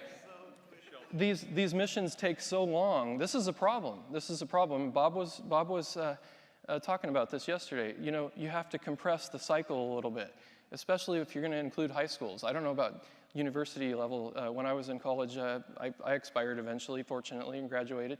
But the time frame, once these students, you know, move on, they don't get to see the launch, and that's kind of a little bit of an engineering letdown. Engineers need to follow a project to completion. Here's a picture of the various different teams. On the top and on the left are the NNU university students, the engineering students. You might recognize Cassie Wade in the middle upper right. She presented yesterday for the next mission, which we're going to participate in. On the lower right are the high school students playing with, well, hopefully not playing with it, but carefully examining for a photograph the finished 1U CubeSat. So that's it, and those are some of the faces. The students also put together a poster that was useful to communicate back at school, because, you know, we're 1,200 kids in a Title I school. Only so many can participate at once. But the admin in the school, the students, the parents, everybody kind of wanted to know, well, what are you doing? We didn't do it on site. We did it at the university, which is about 25-minute drive away. And so the students put this together. We hung up the poster in the hallway. I saw more discussions on what we were doing on that poster than, I swear, than the hours we put into building it, you know, explaining, well, we're adding this, we're adding that. I exaggerated the poster a little bit, made the yellow blocks bigger. It was just amazing, the level of interest. I saw admin, you know, coming through our building, bringing in State Department of Education people, you know, showing them the poster. They had no idea what they were telling them about. They had no clue what this is that we're building, but it was like really cool to see that we're doing it. So when yesterday Bob Twiggs asked, how many of you have gone from start to completion in this CubeSat process? And you know, there were hands up at the beginning, and I think were there none? There were 0 hands at the end that had been all the way through. By the way, we just came out of, our NNU students just came back from the mission readiness review for this across campus. We were just doing that today, and they were working really hard and passed. But if you look here, there's not very many high schools, first of all. Okay, and this is 2016 when NNU got picked. There's actually a North Idaho high school that's up there, but that's the one. There's just not that many. So it makes a lot of sense if you think about how high the bar is to get into a CubeSat. It's really expensive. I was talking with a few people here at the conference. It's hundreds of thousands of dollars potentially, and for a high school to get into that is just, to me, prohibitively expensive. But for partnering with the university and having, you know, this collaborative effort where, you know, there's more hands and more skill, it just makes a lot of sense. Here's the 2017 launch schedule. And you'll see a couple of high schools, but this is just dominated by universities. I'm not saying that's a bad thing, but if we want to bring CubeSats to, you know, K through 12, it makes a lot of sense to partner. You know, big kids and little kids work better together. The little kids look up. I'm an old kid. They don't look up to me for too much guidance on fun stuff like this. But when we go to the university, the high school kids just really love working with the college students. They're more relevant to their age frame. So in 2017, NNU did receive an opportunity to do a 3U, and this is it. Yesterday, Cassie presented this. They're looking at, keep pressing here. They're using an RF sensing system to use backscatter. Basically, they're harvesting some energy from RF that's transmitted from the satellite over to, my remote might have just quit. Could you guys page down one or advance one slide? I'm standing in the wrong spot. There we go. Whoops. I think I was in a dead spot. Anyways, I'm going to keep going. Maybe. We hope to build, I'm going to skip to challenges here. We hope to add into that 3U satellite a radio and a camera and all the things that we wanted to do initially but didn't have the time to do. So we are on a much longer schedule. For challenges, if anybody wanted to repeat what we did, well, one of the things I would mention is that, obviously skill sets between college kids and high school kids, logistics, transportation, cost. We had no budget to do this. We did it on a shoestring. Curfew was one, high school students have to be home and in bed within a reasonable amount of time, although I think we got home about 1 in the morning a few times. The high school students learned about SolidWorks, EagleCAD for board layout, Code Composer, a little bit with GitHub, and we relied on the university to do the qualification testing that was just beyond our capabilities. And for a recipe for others to follow, to be honest, it helps if you have an existing relationship and trust. If you have that to begin with, it's super, super big. This was also, we had to remind ourselves throughout the process that this was about STEM education. There's lots of opportunities for your cube to not get qualified, to not pass a test somewhere, for the rocket to explode, hopefully not, but right, there's opportunities for this. We did not gauge our success on the actual CubeSat reaching space and hitting orbit. We looked at it like it was a learning opportunity, and we were 100% successful with that. And if we get to space, that's a bonus. Students have to be willing to hold themselves accountable, time management and logistics in terms of cost and procurement and transportation is a big one. All of those things have to be taken into consideration. There's been a few other presentations along those lines. Was it worth it? Yes, absolutely. We would do it again anytime. Here's a picture of here's my last slide. There we go. This is a picture of our group going over Gantt charts weekly in the corner boardroom, and we would do some whiteboard work before going to the labs to do our electronic and design and software programming and so on. So about half of that crew is high school students, and the other half is university students. I wanted to recognize I have our lead high school engineer and a couple NNU students here. If you guys want to stand up, this is Chris Lyle over to the right, was the lead high school engineer for our science payload, and they made the trip down just for this mission readiness review and our presentation. If you have any questions, you can find me afterwards. I'm guessing by this, you got time? Okay, yep, you can find me afterwards, and otherwise, thank you very much. Thanks. Our next presenter will be Kane Sosa from Irvine CubeSat. Hey, thanks. How you guys doing? Actually, Dennis was right talking about, actually, let's go find the clicker first here. So today, Dennis was right when Bob Twigg was talking yesterday about the complexity of having a high school program.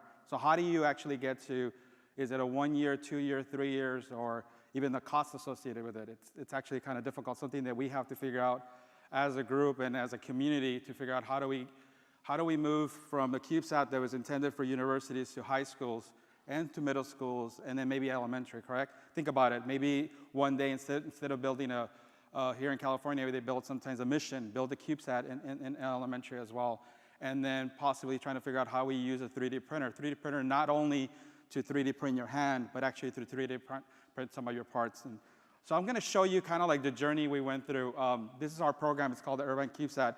And Dr. Brent Fries is my colleague. He was supposed to be here. So it's going to be very non-technical and a lot of pictures. We're going to run through it. I hope I run through it quick enough so we can run through some stuff.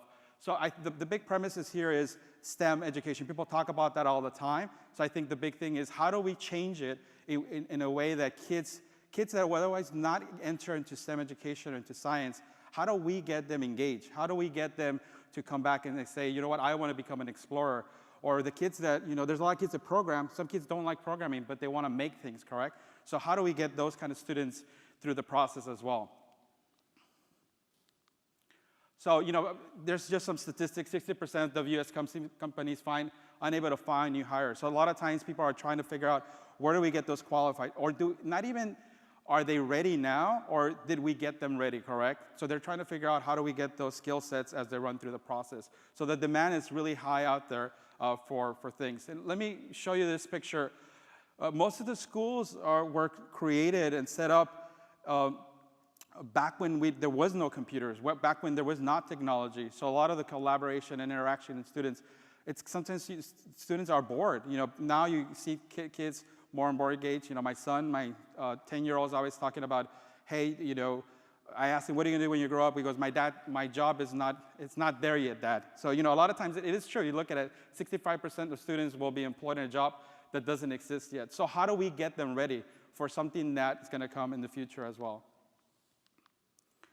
So our shared vision is basically to change the way students experience STEM education. And this is really important, I think. It's the ability to inspire the next generation of thinkers. So I think we want to bucket into a few things. There's the monitor doesn't work in the front, so I have to be looking in the back. So it's innovators, thinkers, makers, programmers, and explorers. So it's not just putting things together, all that, but running through the whole process as well. So this is actually, we have 6 high schools, 120 students. The program started about a year and a half ago, and we're launching out of India this August. And what do you call it? So these are our high schools. We have Beckman, Woodbridge. We have Portola, Irvine High School, Uni, and Norwood as well. And some of the key partners as well. IPSF, actually, what was interesting, Dennis was talking earlier, it's costly, correct? How do you engage a program like this? So we partnered up with a great, our community, IPSF is a Irvine Public Schools Foundation, and they were able to help us facilitate some of the fundraising. So after the session, anybody wants to talk to me about how to start this, the cost, the scheduling, all that, I'm willing to open and share some of that information as well. But that's important, to align yourself with another partner and figure out how to get some of that funding and that support from the school district as well.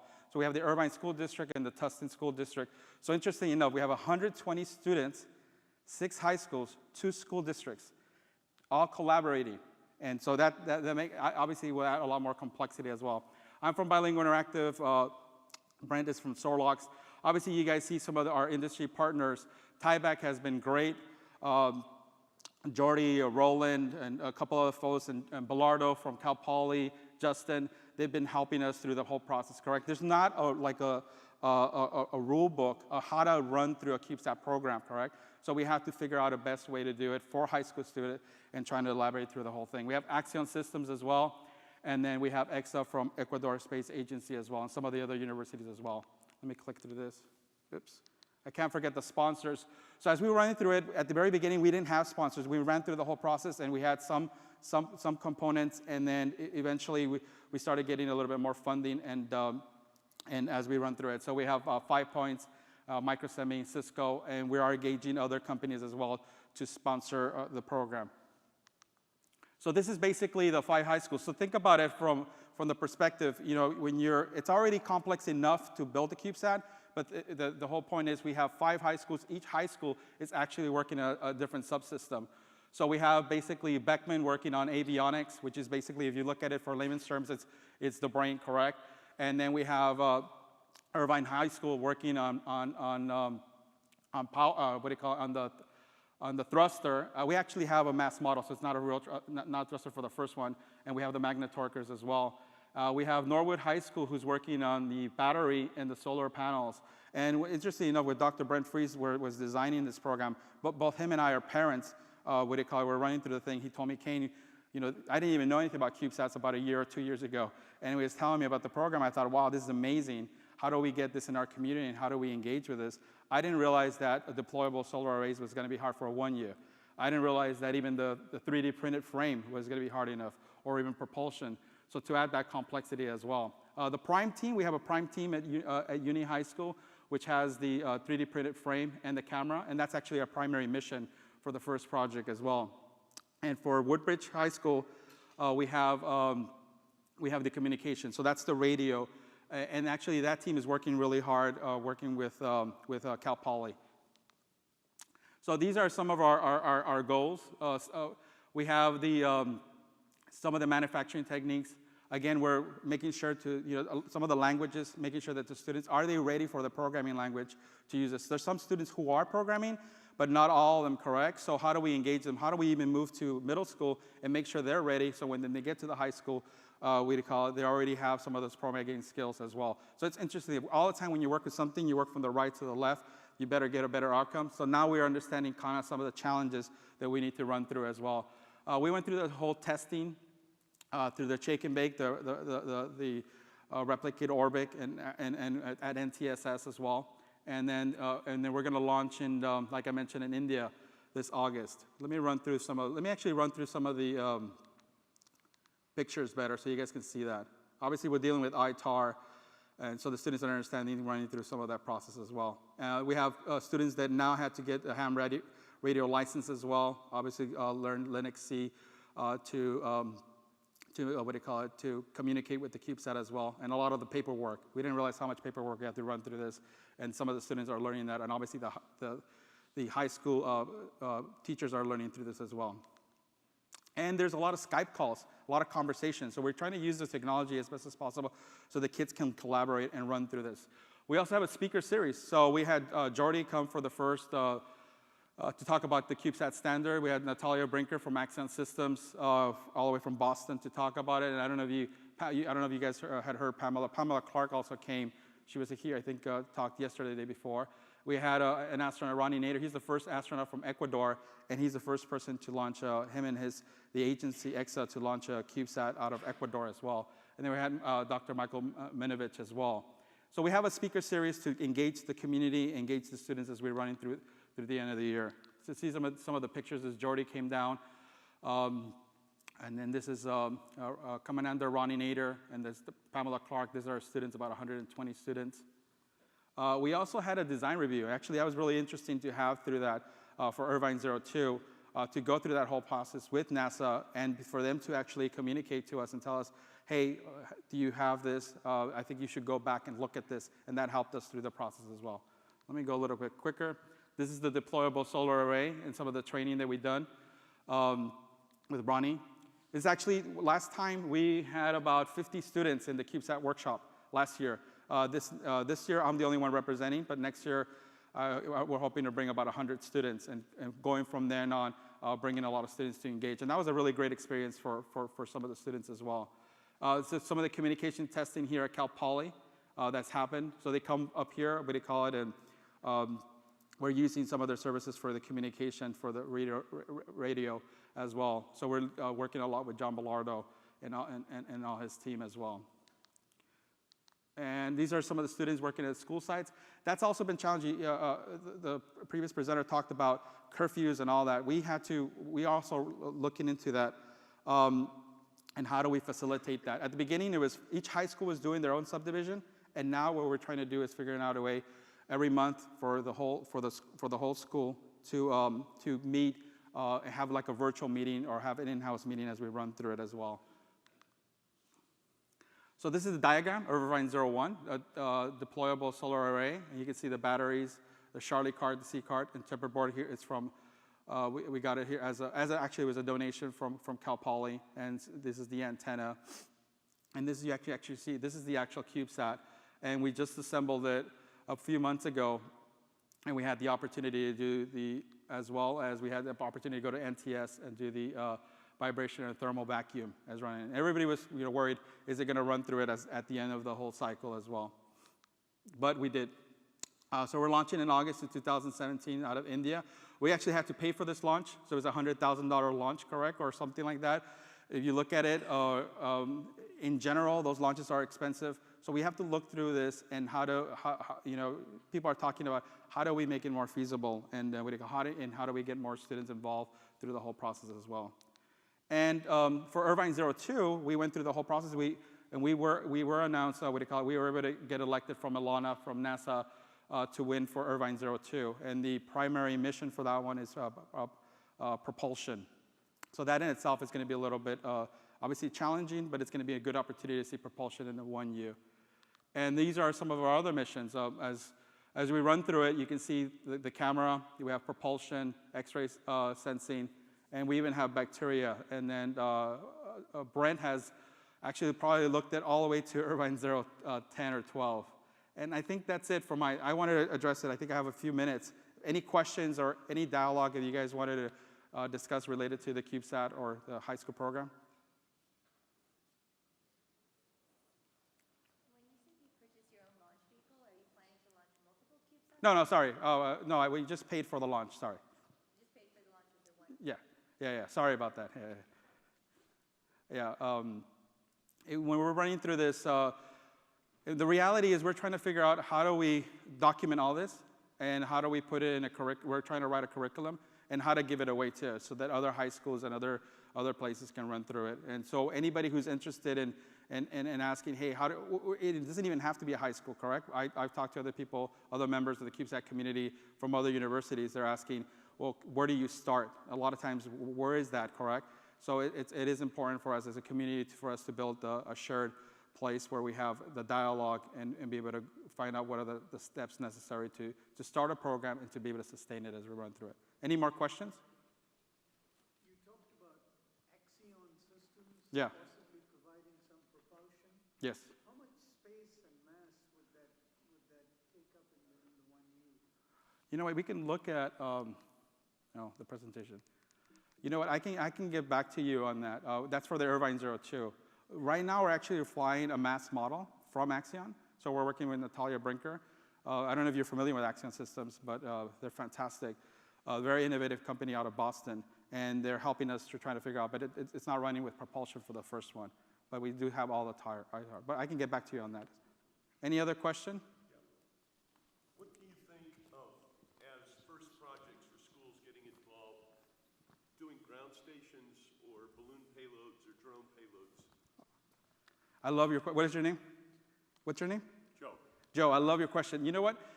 All those things that is one thing. This is not my job, correct? This is something, a passion that I have. I'm trying to figure that out too. I'm trying to figure out what is the best way. In our case, we had like a balloon. I think that was one of the first projects that they had. I'm trying to figure out how do we engage other communities and how do we run through ground station too. Is expensive, so you have to get some of the service. So I feel, and we feel that when you run through this, the best way to do this is how do you share with other communities and other school districts. So I'll give you, go ahead. Freeman Dyson says, quick is beautiful, and I think that's important for student projects. Yeah, you're right. Because if it is too long, sometimes they get bored. We have high school students that are graduating now, and then who are leaving, who are not going to be able to watch some of the launch, correct? So we have to figure out how to do that as quickly. We're trying to figure that out as best as possible. I think the best thing is figure out how to collaborate. I'll give you an example. When we're hoping when we run through this program that it's not only our school district. How do we engage with another school district that once the CubeSat is in space, there's an opportunity to explore, correct? There's data out there. So how do other schools can get engaged with our CubeSat and they can have an opportunity to interact with that? And that's what we're trying to figure out. We're trying to really figure out how to, but we really feel that this CubeSat, it's very different. If you look at it, when you have a robot, you have something, it's engaging here, but the CubeSat, it's literally in space, and it does engage other students that otherwise would not be, what they call it, as excited as you would say. So excellent question. Any other questions? I think I'm out of time. Thank you guys so much. Appreciate it. Thanks.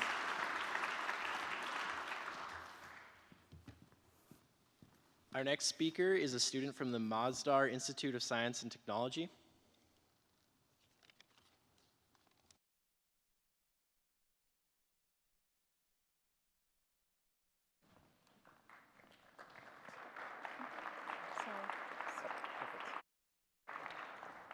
Good morning, everyone. My name is Azza, and I'm a master's student from Masdar Institute of Science and Technology. In my presentation, I'll be talking about MySat-1, which is the first UAE CubeSat with a remote sensing and technology demonstration payload.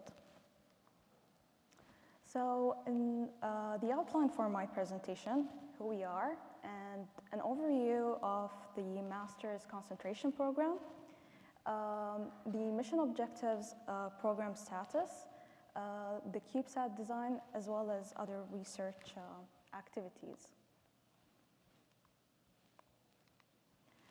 So we are a team of graduate students from the first space systems educational program in the UAE.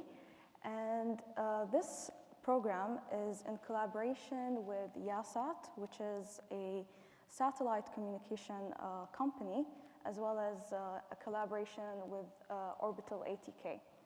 Now, UASat provides the expert guidance, student opportunities, as well as the funding. And Orbital ATK serves as the subject matter expert. So now this project is completely student-driven, and the concentration is developed to foster the development and the advanced research areas for space technologies for the development of the UAE, as well as establishing the strong links between the space industry and academia. Now, the space concentration program is a multidisciplinary program which relates to the 7 academic master programs in Masdar Institute. So this is where we actually started, and students get the opportunity as part of the program to work on the CubeSat project, and this is where we started MySat-1. Now, the mission objectives for our CubeSat, first of all, it's educational, in which students are able to build, design, and test the spacecraft, as well as learn the whole life cycle. And the second mission objective is remote sensing, which we're going to have a camera payload to take pictures of the UAE. The third mission objective is technology demonstration, where we're going to have a lithium-ion battery that is fabricated by students at Masdar Institute. Now, the battery is basically a coin cell, and the features of the battery is 20 millimeters by 3.2 millimeters.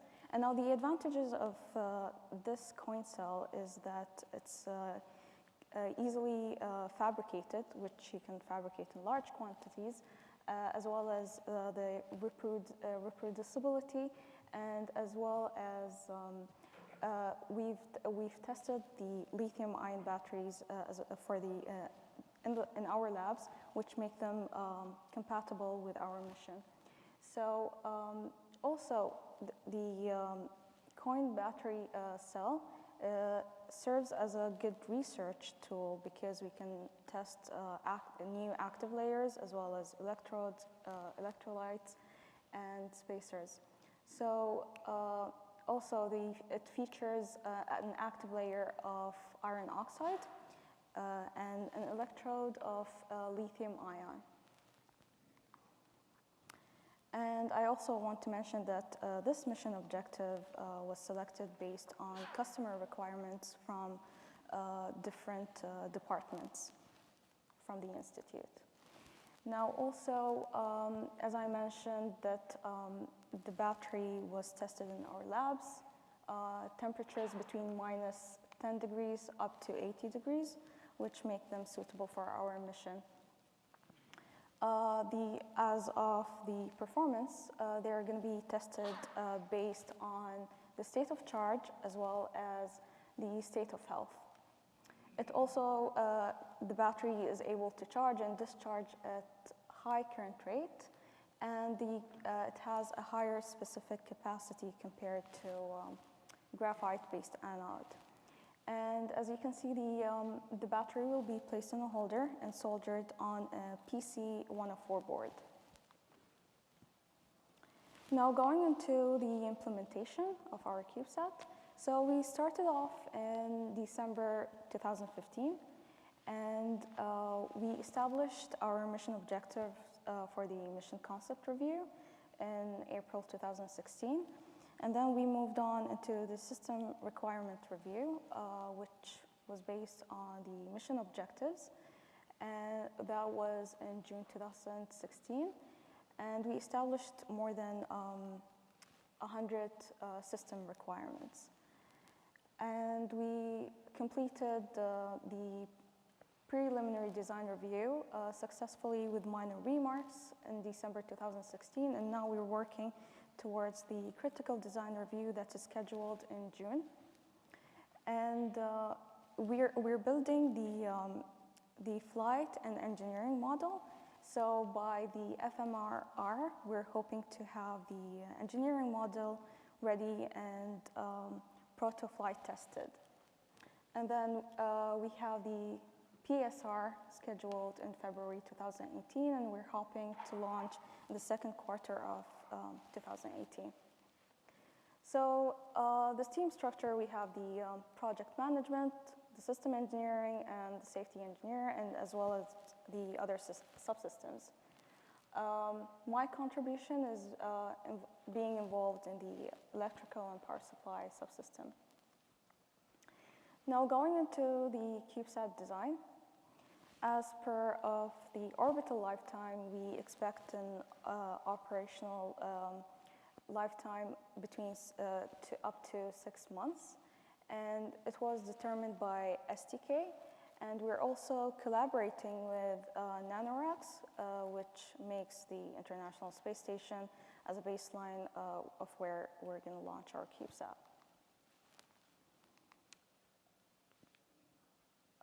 Can we play this video?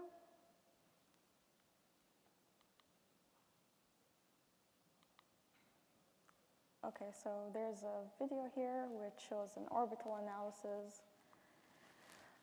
Looking at the CAD view of the CubeSat, so this is a standard configuration of the CubeSat, and we have the experimental battery and the camera sharing the same board, which is placed at the bottom of the stack.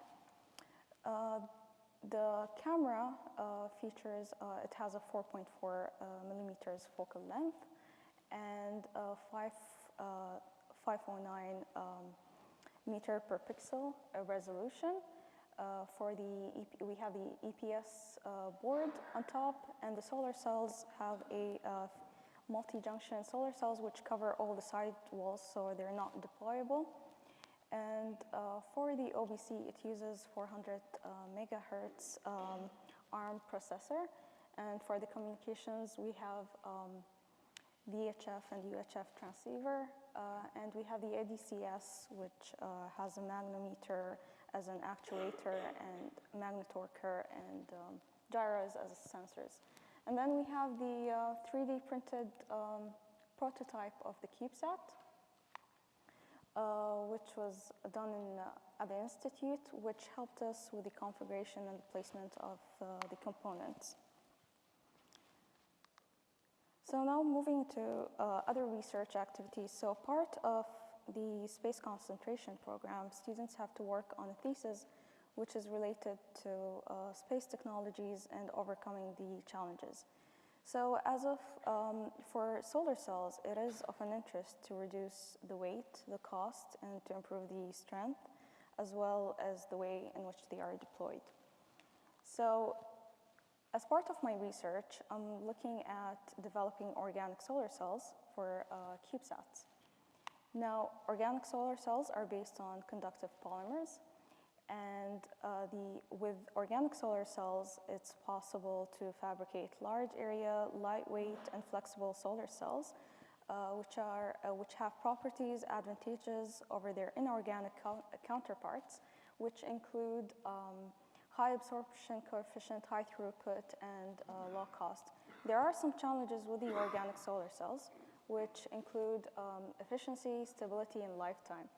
So in this research, I'm looking at using novel active layers as well as interlayers to improve the efficiency and the stability. And we are also looking at using organic solar cells for space applications intended for low Earth orbit. So this was done through a degradation and temperature dependence study. So if we look at a typical organic solar cell structure, we have looking at bottom-up approach, ITO-coated glass substrate as an electrode, and then we have PSS, which is a hole transporting electron blocking layer, and then we have the active layer, which is a P3HT PCBM, which is a blend of a donor and acceptor material, and then we have finally the back contact. And we also can see the energy level diagram. So what we have done in our research, we looked at two anionic fluorinated additives, which we doped the interlayer with, and we have PFI and FOS, and we looked at two different systems, P3HT PCBM at the top and PTB7 PCBM at the bottom. So when we dop the interlayer with these materials, we can actually see from the JV curves that it actually increased the stability and also the performance. So for the first system, we got a power conversion efficiency improvement by approximately 15%. And for the second system, we got for PFI 5% and for FOS 15%. Then we looked at the degradation study. We measured our solar cells under AM 1.5G, continuous illumination under one sun, and we measured at time 0 and half an hour and over 24 hours. And as you can see, the blue line here is the solar cells with the doped interlayer, and the black line here is without any additives. So looking at the results, using those additives actually increase the stability, although they do degrade over time, but it's much at a lower rate. Also, we've been doing temperature studies, and these are quite interesting results. We looked at two different systems, and what we have done here is when we fabricated the organic solar cells, we immersed them into liquid nitrogen, and then we measured the JV curve, again under AM 1.5G and under one sun. And then when we took the measurements at different equal time intervals, when we looked at the voltage, it seems to be stable. It did not change. And this is telling us that we can actually use these organic solar cells for space applications. And one of the mechanisms that I didn't mention, so one of the degradation mechanisms in organic solar cells is water getting into the hygroscopic interlayer of the organic solar cells. And we believe that in space, they're going to perform much better because you don't have the water and humidity in the environment. So as a conclusion to this work, we did use novel active layers and interlayers to improve the efficiency and the stability. And we think that we can use them for space applications. As a future work, we would like to use study more about these organic solar cells under different environmental conditions and maybe radiation. And this comes to the end of my presentation. And if anyone has questions.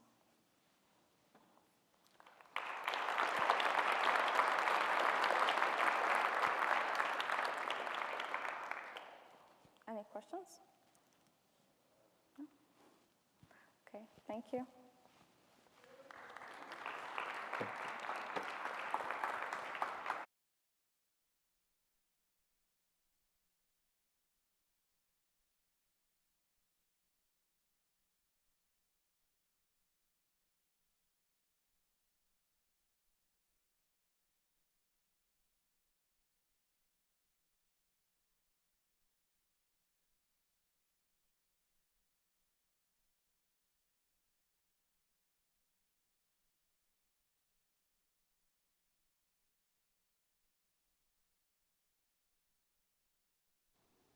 Next, we welcome Boris Yenler and Clay Jane to the stage from YSPM and St. Louis University, respectively.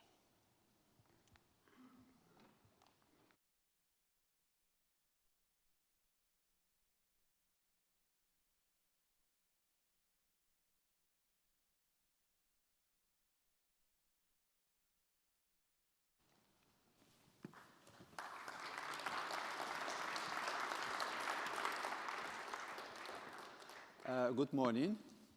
And when a stage about to say to be or not to be, this is a question, but we are not going to talk about it.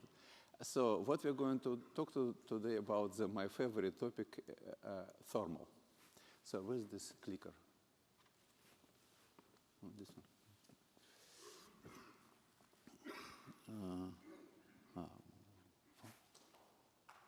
Okay. Everybody knows, I don't need to convince the thermal is important, right? So it's not, I'm not going to waste time on this. Everybody is aware. Now, what it's interesting and probably people should think about it when they talk about energy. So when you generate energy, actually it's only 40% of energy generated by satellite, by solar rays, whatever, is actually wasted heat. So when you generate heat, think about it, how to get rid of the heat. It's the same when you're cooking on a kitchen, right? You need to think about where this your waste stuff will go. Because if you don't get rid of so then waste, you know, all this will pile up in the kitchen and it will be end of story. So again, think about it when you generate energy, what to do with energy which becomes heat. It's about 40% of energy what is generated by satellite. Oh shoot, it's like a, where is this? Huh, they didn't load the new version. So no, but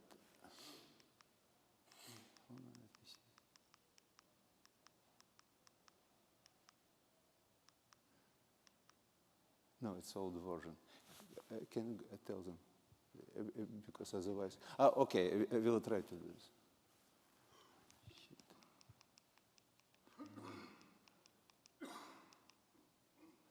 Okay. You know, there is a problem because we have new version, but it wasn't loaded. Okay. So essentially, I wanted to say that there is a similarity between computer, for example, you know, desktop computer and a satellite. And a desktop, you know, the housing is huge, right? And the reason why, because this is how they get rid of heat. This is the size of computer right now, housing, is determined by fan size.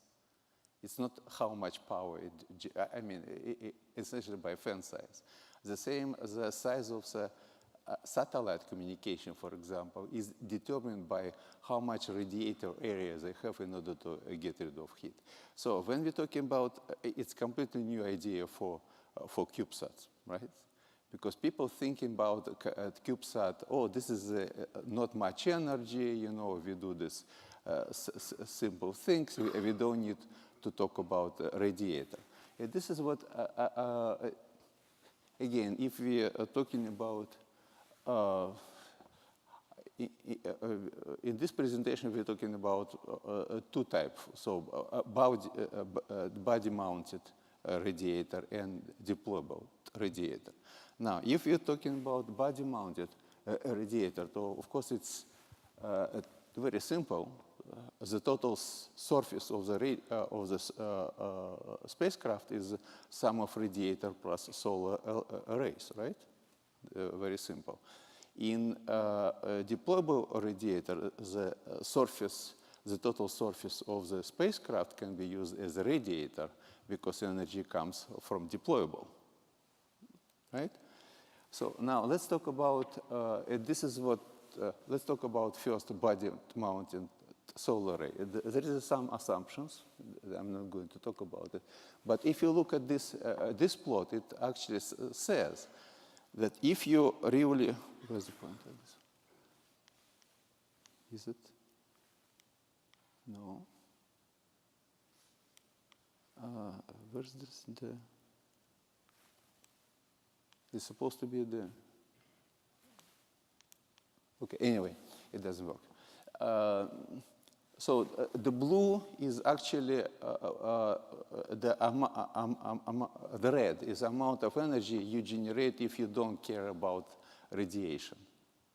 But if you think about it, that you need to get rid of the heat, so then you need to allocate some surface for radiation, and as you see, you get a blue curve.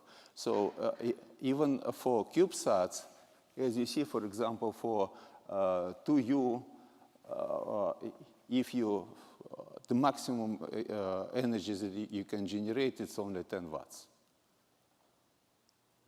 Right? If you go to higher, for example, 12U, the maximum energy you can generate it's only 35 watts. So when you, because you need to have some surface for radiation. Now, if you go to a deployable radiator, this is the same. So you can actually increase the size of deployable, deployable, not radiator, deployable array. So you can increase the size of deployable array to infinity, right? So you can generate a lot of energy, but what you can do, because this energy should be dumped through the body of the spacecraft, so far deployable radiator is a dream. There is only one spacecraft, the big 702B, Boeing, has deployable radiators. I don't know other spacecraft with deployable radiators. We need to develop, but so far, at this point, so the size of the deployable array should be determined how much heat it can get rid of from the body. So what I try to say, guys, that when you design spacecraft, CubeSat, smallsat, take heat seriously. And include this heat disposal in the design space from the beginning. Because this is really will determine size of your spacecraft. Okay? Now, this is what we call thermal management. Okay, let's go further. Now, the demand for thermal management is really right now, and the more heat we generate, the more is sort of needed.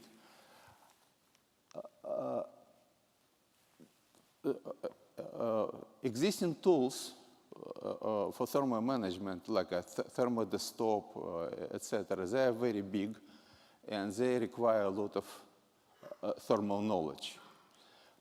So what we tried to build a tool which can be used by a CubeSat community, people who don't have much thermal background. So they can do this first cut thermal analysis without having heavy thermal education. How we do this? We actually build the tool based on pre-built stuff. For example, pre-built material properties, pre-built structure, etc., etc. So then, because of this, the person who is going to use this tool, this is what I just turned into a clay for description of the tool itself, or input stuff. So then you can do this first cut analysis without having any thermal education or thermal background.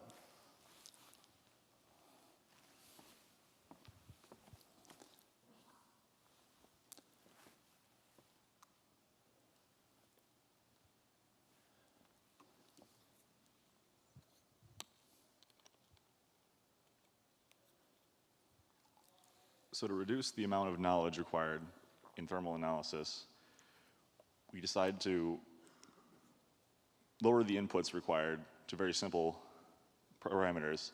Specifically, we have materials for your bus, which we have selected already, but we have the availability for customizable options.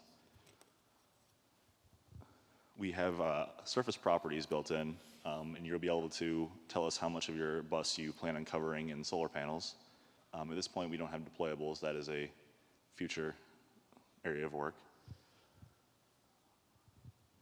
We have predetermined component configurations, such as batteries and printed circuit board mounted at the moment. We hope to expand that in time. And we have the option to either give full Keplerian elements for orbital determination, or just to give a few, specifically your attitude, or specifically your inclination and your altitude, and we fill in the rest to give you an idea of where you're going to be. At the moment, we are just using 1 to 3 units and keeping to stack components, as it simplifies the process and allows us to model without too much computing. And this will allow for very rapid evaluation in the early phases of development, and allows you to tweak or turn knobs, as I'd put it, quickly to determine if your design is viable or not, and to make quick changes to see how they affect things. Yeah, what was it? Okay. As I said, you have your orbital choices, either your entire Keplerian element set, which many missions may have already, but some may not, because we ride share and we don't always have a choice of where we're going to be. A few basic details like the mass of the bus, the thickness of the outer walls, and what materials you're using.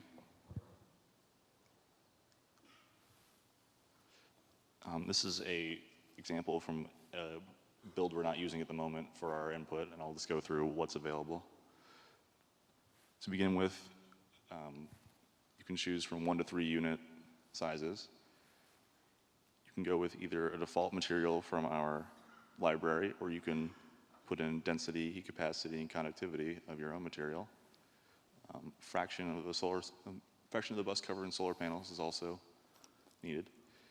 At the moment, we are going with uniform surface properties, but in the future, we hope to expand to determining for each face individually to help with things such as top panels or nadir-facing radiators and solar cells that might be more heavily on certain sides.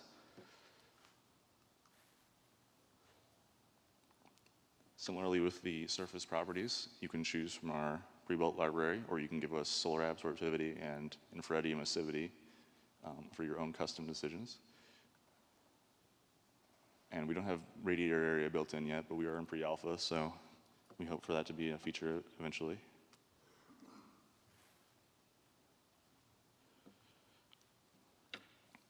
As I stated earlier, you can choose between full orbital determination, in which case we will need a set of Keplerian elements, or you can go to a simplified orbit, which only requires an altitude and an inclination, and a start date for your simulation, depending on when you think you'll be launching.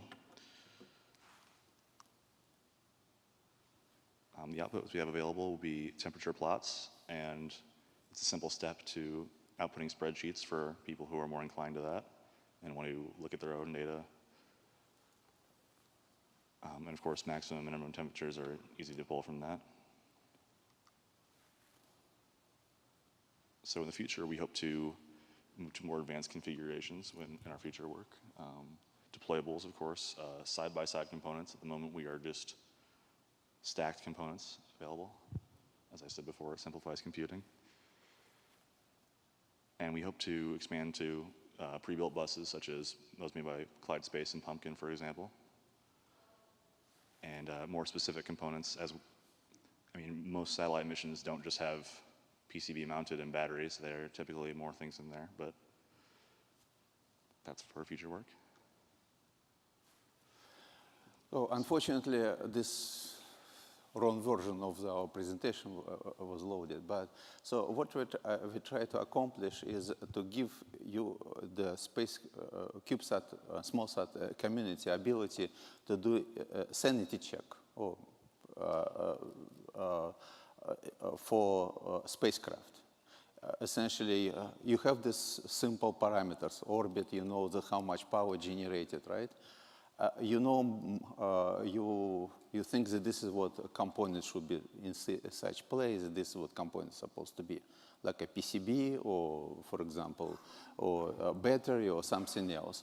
So you plug this data, you don't need to have any thermal knowledge. Any engineer can do this, any designer can do this, this kind of job. So you press the button, and in 30 seconds you get the curve, or you get the table. And then you just see if its temperature goes to 180 degrees, something wrong with your design. So you need to think about, right? So you need to change either surface treatment. By the way, when surface treatment, again, you don't need to know emissivity. You tell us, or you tell this program, is it aluminum, right? So just click aluminum. Is it a black paint? Just click black paint, because all the properties are stored already in the library. So essentially, the general idea is that CubeSat community, which probably not many have thermal background, can use this as a first cast analysis. Now, if you want to go to sort of more detailed, so then this is not program for. If you want to more detail, so then you need to go to like a thermal desktop or other programs which can drill in. But on a first cut level analysis, this is a program for.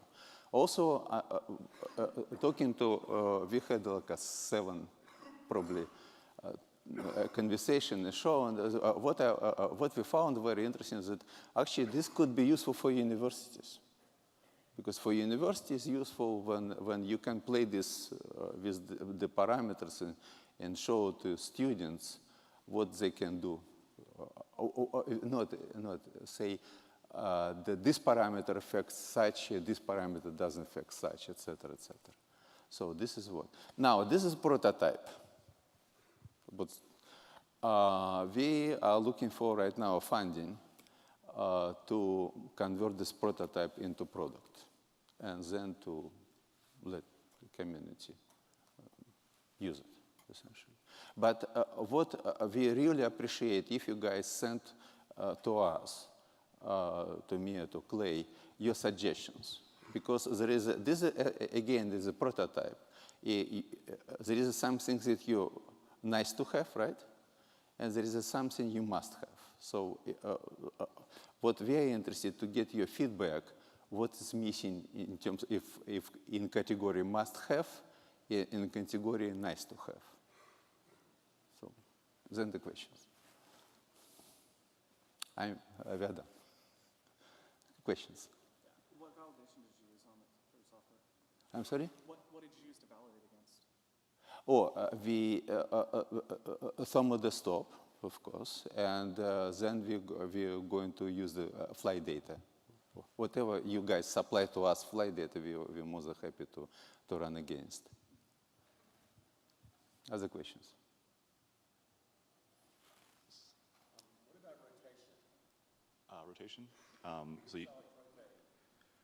So at the moment, we only have one attitude control type, which would be one nadir-facing side. We hope to go to specific rotation rates with spin axis stabilization, and then eventually full tumbling, which isn't really difficult to get to from where we are. Yeah. Again, this is a prototype, so the more we get feedback from you guys, the more the product should be useful for CubeSat community. Are you accounting for internal heat generation? Are you accounting for internal heat generation by the CubeSat structure itself? Oh yeah, we have this.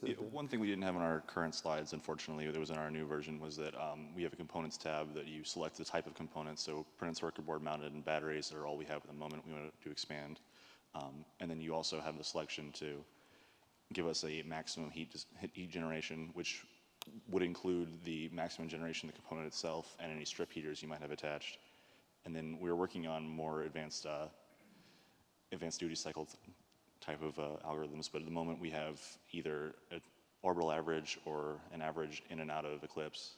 I noticed that your factors are of heat capacity, so are you treating the entire satellite as one heat capacitance? No, you have a few nodes. Yeah. It's not a Let very me high a little node bit count, but drill more. So we have two options. One is default. In default, you don't need to know anything about heat capacity, et cetera, et cetera. Or another is custom. But if you want to have custom material, which is not in a library, so then you need to put some thermal properties. So it's not heat capacity of the satellite. It's heat capacity of material made of, used. Okay. So other questions? So, yeah, who's?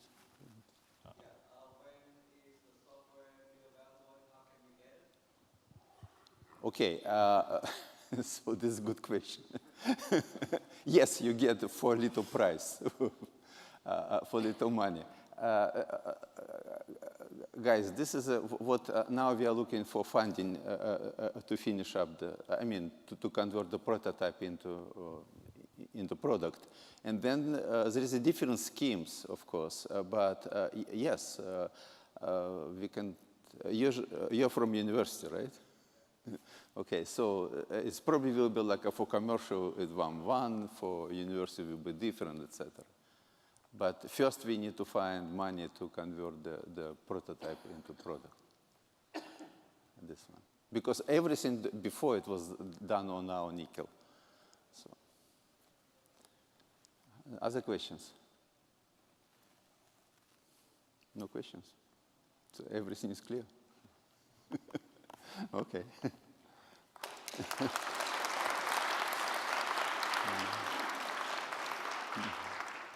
Oh, and I will be around, and I have a prototype version with me. So if you want to, have a look or just bend my ear, come look for me. Thank you.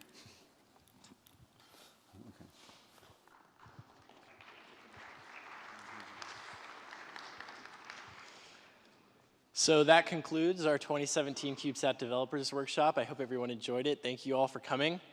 There is going to be a survey coming out just so you can give us some feedback about the conference, so we would greatly appreciate a response. So thank you everyone and have a great day.